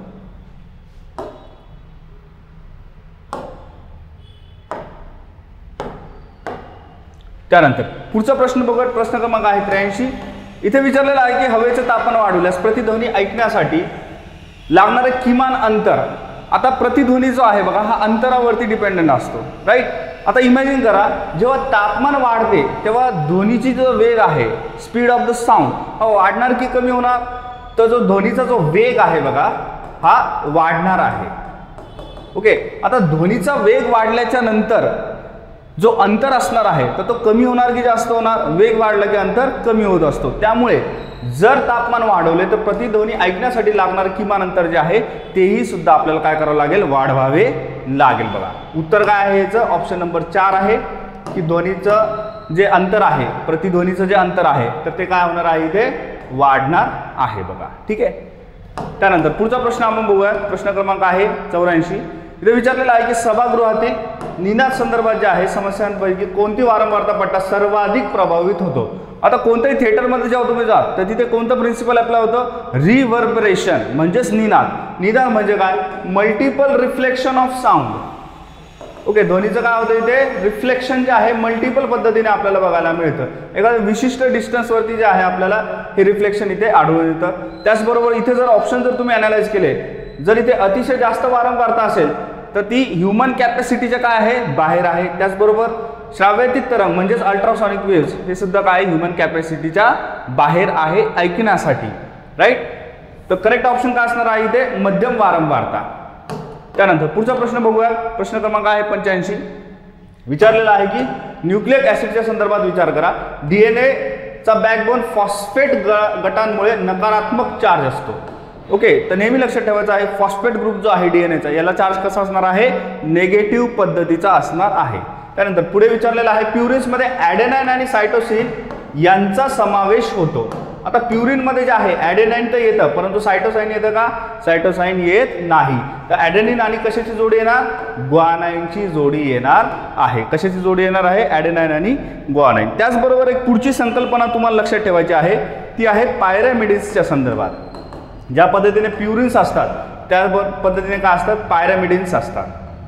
आता या पायरॅमिडिन्समध्ये जे आहे आपल्याला सायटोसाइन एक बघायला मिळणार आहे, त्याचबरोबर थायमेन एक बघायला मिळणार आहे आणि त्याचबरोबर युरॅसिल जे आहे जे आपल्याला RNA मध्ये आढळून येतं. तर हे तिन्ही घटक कशामध्ये येणार आहे? पायरॅमिडिन्समध्ये येणार आहे. बघा ठीक आहे. तर सेकंड स्टेटमेंट काय असणार आहे? ते चुकीचं असणार आहे. त्यानंतर पुढचं स्टेटमेंट आहे बघा, RNA हा DNA पेक्षा अधिक स्थिर असतो कारण त्याच्यामध्ये 2OH निगेटिव्ह गट असतो. तर लक्षात ठेवायचं RNA जो आहे तो नेहमी काय असतो? अस्थिर झालेला असतो. काय झालेला असतो? अस्थिर झालेला असतो. बेसिकली याचं रिझन आहे हायड्रोलिसिस. हायड्रोलिसिस प्रक्रिया जी आहे ती RNA मध्ये घडून येते, त्यामुळे तो काय असतो? DNA पेक्षा अस्थिर पद्धतीचा आढळून येतो. त्यामुळे जे आहे आपलं पर्याय उत्तर जे आहे 1 इथे योग्य असणार आहे. त्यानंतर पुढच्या प्रश्नाकडे जाऊयात. प्रश्न क्रमांक आहे 86. आता इथे विचारलेला आहे बघा, खालील विधानांचा विचार करा. मॉर्फिन सारखे अल्कलॉइड्स अमिनो आम्लांपासून व्युत्पन्न जे आहे होतात. करेक्ट आहे. त्यानंतर टर्बोनॉइड्स पासून जे आहे मेथॉल सारखी आवश्यक तेल हे तयार होत असते. ओके, वनस्पतीमध्ये आपण बघतो. त्यानंतर तिसरं आहे फ्लेवोनॉइड्स सारखे फेनॉलिक्स UV प्रोटेक्टंट म्हणून काम करतात. हे सुद्धा काय आहे? बरोबर आहे. त्यानंतर चौथं जे दिलेलं आहे दुय्यम मेटाबोलाइट्स वनस्पतीच्या जीवनासाठी अत्यावश्यक असतात. तर इथे शब्द बघायचा आहे, आयडेंटिफाय करायचा आहे की दुय्यम मेटाबोलाइट्स लिहिलेलं आहे. तर प्राथमिक जर तिथे असतात तर आपण म्हणू शकतो की ते आवश्यक आहे, परंतु दुय्यम असल्यामुळे जे आहे ते फक्त आणि फक्त इंटरॅक्शनसाठी महत्त्वाचं आहे आणि नॉट फॉर दी सर्वायवल. त्यामुळे इथे जे आन्सर असणार आहे पर्याय क्रमांक 1 A, B आणि C उत्तर असणार आहे. त्यानंतर पुढचा प्रश्न बघूया. प्रश्न क्रमांक आहे 87. खालील विधानांचा विचारात घ्या. इथे दिलेलं आहे की गुरुत्वाकर्षण बल नेहमी आकर्षण स्वरूपाचेच असते. आकर्षण स्वरूप म्हणजे काय? जर दोन बॉडीज असतील त्याच्यामध्ये ग्रॅव्हिटेशन जे आहे ते वर्क करणार आहे तर ते नेहमी अट्रॅक्टच होणार आहे. ते रिपल्स होतील का? एकमेकांपासून दूर जातील का? तर असं होणार नाही. ग्रॅव्हिटेशन नेहमी अट्रॅक्शनसाठीच काम करतो, जवळ येण्यासाठी जो आहे तो कार्य करत असतो. आता हा जो सिद्धांत आहे बघा हा न्यूटनच्या नियमाने काय झालेला आहे? प्रूफ झालेला आहे. तर पहिलं स्टेटमेंट काय आहे? बरोबर आहे. सेकंड स्टेटमेंट दिलेलं आहे की दोन वस्तूंच्या दरम्यान अंतर दुप्पट झाल्यास गुरुत्वाकर्षण बल 0 होते. आता गुरुत्वाकर्षण बल जे आहे ते 0 होते का? तर 0 होत नाही. स्टेटमेंट कसं आहे? चुकीचं आहे. ते 0 कधी होणार? जर दोन वस्तूंमधला जो अंतर आहे तो इन्फानाइट असेल तर आपण म्हणू शकतो की 0 ते असणार आहे. त्याचबरोबर आपल्याला जे आहे इन्व्हर्स रिलेशनशिप बघायला मिळते इथे कशामध्ये, अंतरामध्ये, त्याचबरोबर जे आहे इथे बल जो आहे त्याच्यामध्ये. तर इथे जे आहे आपण ओरिजिनल सोर्स पासून 1/4 लेवलवरती जो आहे तो कमी होणार आहे. काय होणार आहे, बल कमी होणार आहे बघा डिस्टन्स वाढल्यास. त्यामुळे उत्तर जे असणार आहे बघा फक्त ए हे आपलं उत्तर असणार आहे, ऑप्शन नंबर 2. त्यानंतर पुढच्या प्रश्नाकडे जाऊया. प्रश्न क्रमांक आहे 88. जर बहिर्वक्र भिंगाचे नाभीय अंतर ओके फोकल लेंथ आपल्याला दिलेलं आहे 25 सेंटीमीटर, तर त्याची शक्ती किती असेल, म्हणजे पॉवर ऑफ लेन्स आपल्याला विचारलेली आहे. आता फोकल लेंथ जी आहे बघा 25 सेंटीमीटर आहे. आता पॉवर आपल्याला मिळवण्यासाठी सर्वात पहिले जे आहे आपल्याला मीटरमध्ये याला कन्वर्ट करावं लागेल. तर 25ला जे आहे आपण मीटरमध्ये कन्वर्ट करूयात. तर याला 100ने भाग दिला जे आहे 0.25 मीटर आपल्याला जे आहे इथे नाभी अंतर मिळणार आहे. आता आपला फॉर्म्युला जो आहे तो आपण अप्लाय करूयात. पॉवर ऑफ लेन्स याचा फॉर्म्युला काय आहे, P = 1/f असणार आहे. P = 1/f. आता f ला जे 1 ला जे आहे 1 ला भाग द्यायचा आहे f ने. f किती आहे आपल्याकडे 0.25 आहे. आता 1 ला जर भाग दिला 0.25 उत्तर काय येणार आहे आपलं 4 येणार आहे. 4 डायप्टर म्हणजेच जे आहे पर्याय क्रमांक 3 आपलं इथं उत्तर असणार आहे. त्यानंतर पुढचा प्रश्न बघूया. प्रश्न क्रमांक आहे 89. इथे विचारलेला आहे की एक सोनार उपकरण समुद्रात ध्वनी तरंग पाठवते आणि 2 सेकंदांनी प्रतिध्वनी प्राप्त होते. त्याचबरोबर पाण्यात ध्वनीचा वेग 1500 मीटर पर सेकंद आहे. खोली किती असेल, ठीक आहे. समुद्राची जी आहे खोली विचारलेली आहे. आता खोली म्हणजेच काय, तर अंतर विचारलेलं आहे. काय विचारलेलं आहे, अंतर.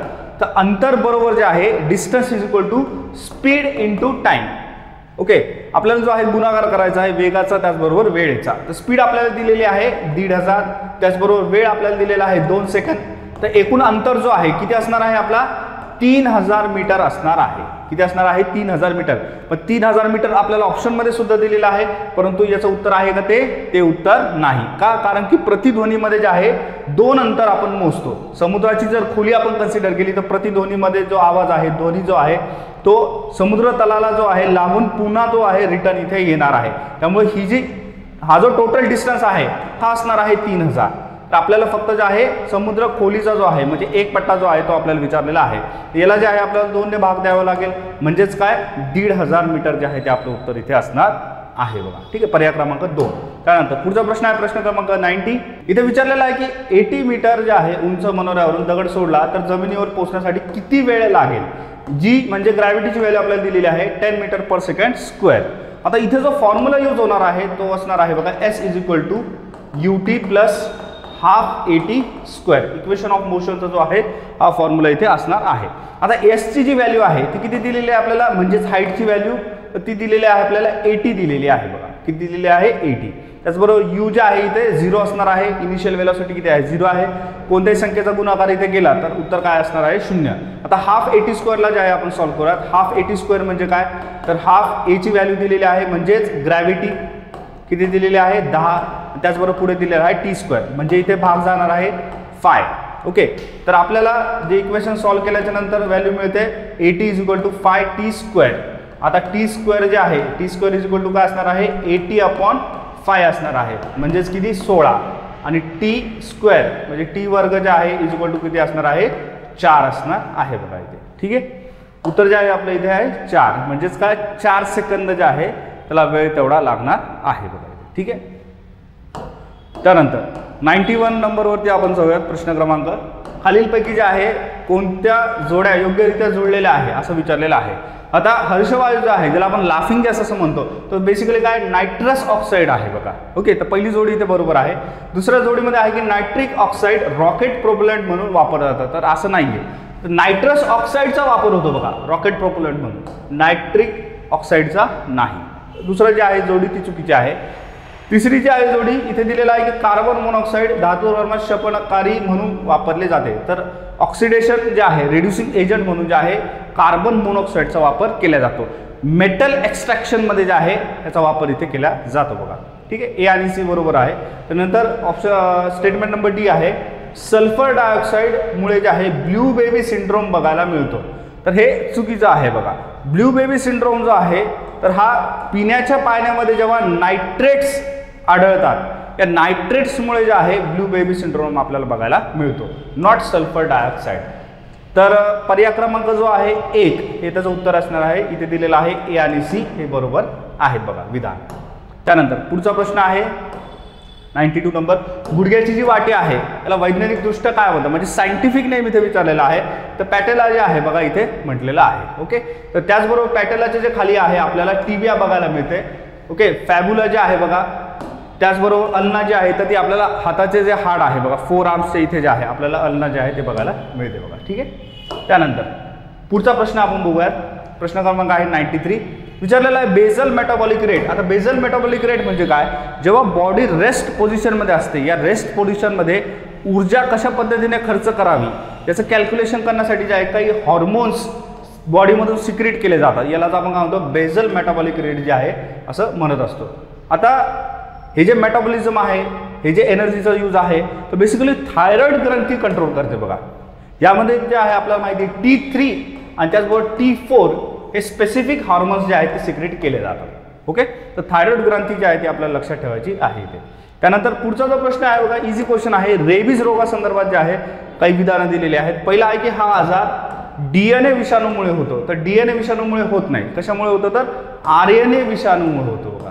ओके, आता सध्या न्यूजमध्ये पण आहे बघा रेबीज रोग जो आहे. ठीक आहे, जी समस्या आहे बघा, तर याच्यामुळे जे आहे खूप न्यूजमध्ये पण आहे बघा रेबीज रोग.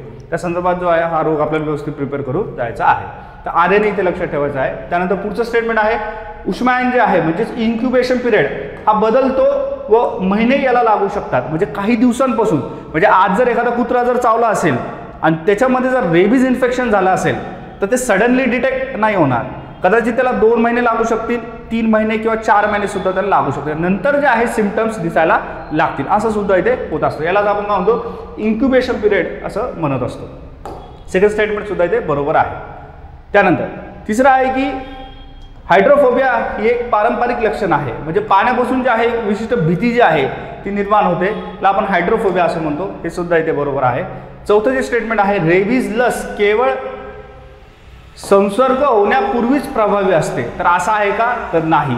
संसर्ग झाल्याच्या नंतर, म्हणजे एखादा कुत्रा जर चावलेला असेल, इन्फेक्टेड रॅबिट डॉग जर चावलेला असेल तर चावल्याच्या नंतर सुद्धा जे आहे इंजेक्शन्स घेतले जातात. याचं कारण असं आहे कारण की चावल्याच्या नंतर इन्क्युबेशन पिरियड स्टार्ट होतो आणि त्याचं जे रूपांतर आहे रेबीजमध्ये थांबवण्यासाठी आपल्याला काय इथे लस जी आहे ती दिली जाते बघा. ओके, तर B आणि C हे त्याचं योग्य उत्तर असणार आहे बघा इथे. त्यानंतर पुढचा प्रश्न आपण बघूयात. प्रश्न क्रमांक आहे 95. इथे विचारलेला आहे की कडधान्य पिकांमध्ये नत्र स्थिरीकरणासाठी जी नायट्रोजन फिक्सेशनची जी प्रक्रिया आहे ही प्रत्यक्ष पद्धतीने कशामुळे सुलभ होते, तर रायझोबियम नावाचा जो काही जीवाणू आहे यामुळे जी आहे ही प्रक्रिया काय होते सुलभ पद्धतीने होताना दिसते. आता नायट्रोजन फिक्सेशनमध्ये काय, हवेतील जो नायट्रोजन आहे तर याचं रूपांतर केलं जातं अमोनियामध्ये.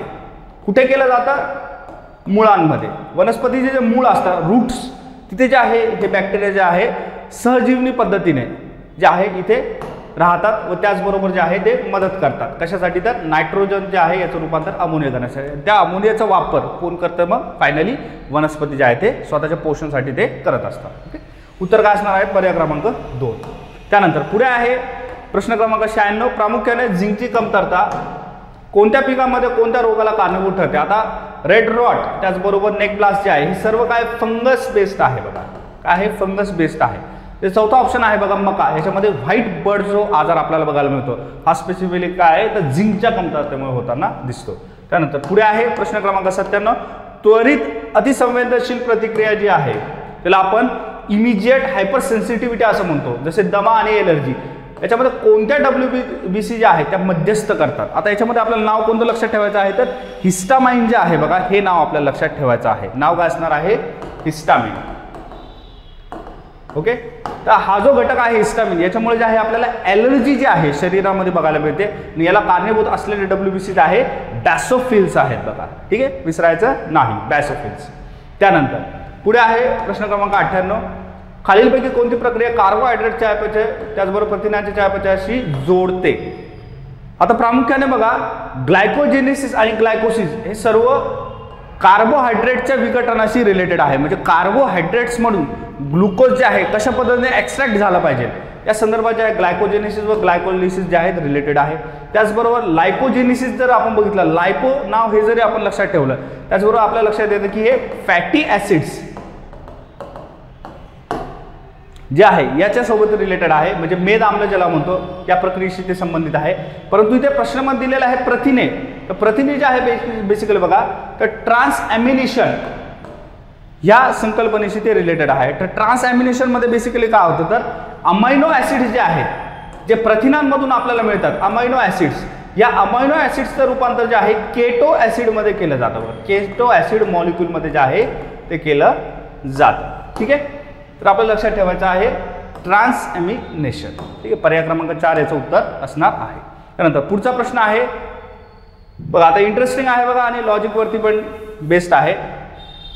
100 डिग्री सेल्सिअस वाफ 100 डिग्री सेल्सिअस उकळत्या पाण्यापेक्षा जास्त भासते. याचं कारण काय, तर याचं मूळ कारण असं आहे बघा की वाफेमधून संगणन प्रक्रियेतून अप्रकट उष्णता मुक्त होते. म्हणजेच लॅटंट हीट जे आहे ही कंडेन्सेशनमुळे रिलीज होते. त्यामुळे latent heat plus outer heat ह्या दोन्हीचा जो इफेक्ट आहे तो शरीरावरती होतो. आता शरीराचं तापमान तुलनेने कसं आहे, थंड आहे as compared to the steam. पण स्टीममध्ये बेसिकली काय, स्टीम हॉट पण आहे आणि स्टीममध्ये पोटेन्शियल लॅटेंट हीट सुद्धा आहे. तर ॲज सून ॲज स्टीम ही जेव्हा कनेक्ट होते कूल बॉडीसोबत त्यावेळेस जे आहे संगणन प्रक्रिया घडून येते. म्हणजे वाफेचं रूपांतर कशामध्ये होतं, पाण्यामध्ये होताना दिसतं. त्याचबरोबर ही प्रक्रिया होत असताना लॅटंट हीट जी आहे, अप्रगट उष्णता ही मुक्त होते, म्हणजेच काय, रिलीज होताना आपल्याला दिसते. ठीक आहे, त्यानंतर शेवटचा प्रश्न आहे, मानवी डोळ्याचा कोणता भाग सर्वाधिक अपवर्तन शक्ती दाखवतो. तर बेसिकली जो कॉर्निया आहे बघा, ज्याला आपण पारपटल सुद्धा असं म्हणत असतो, म्हणजे पारदर्शक पटल हे आहे. याच्यामध्ये आपल्याला अराउंड 43 डायप्टर एवढ्या पॉवर असलेलं जे आहे रिफ्रॅक्टिव्ह पॉवर आपल्याला बघायला मिळते. म्हणजे अपवर्तन शक्ती जी आहे ती बघायला मिळते. आता अपवर्तन शक्ती म्हणजे काय, जो प्रकाश आपल्या डोळ्यामध्ये येणार आहे या प्रकाशाची जी दिशा आहे तर ती बदलण्याचं काम कोण करतं, बेसिकली सर्वाधिक जास्त कॉर्निया हे करत असते बघा. ठीक आहे, तर पर्याय क्रमांक 1 जो आहे याचं उत्तर असणार आहे.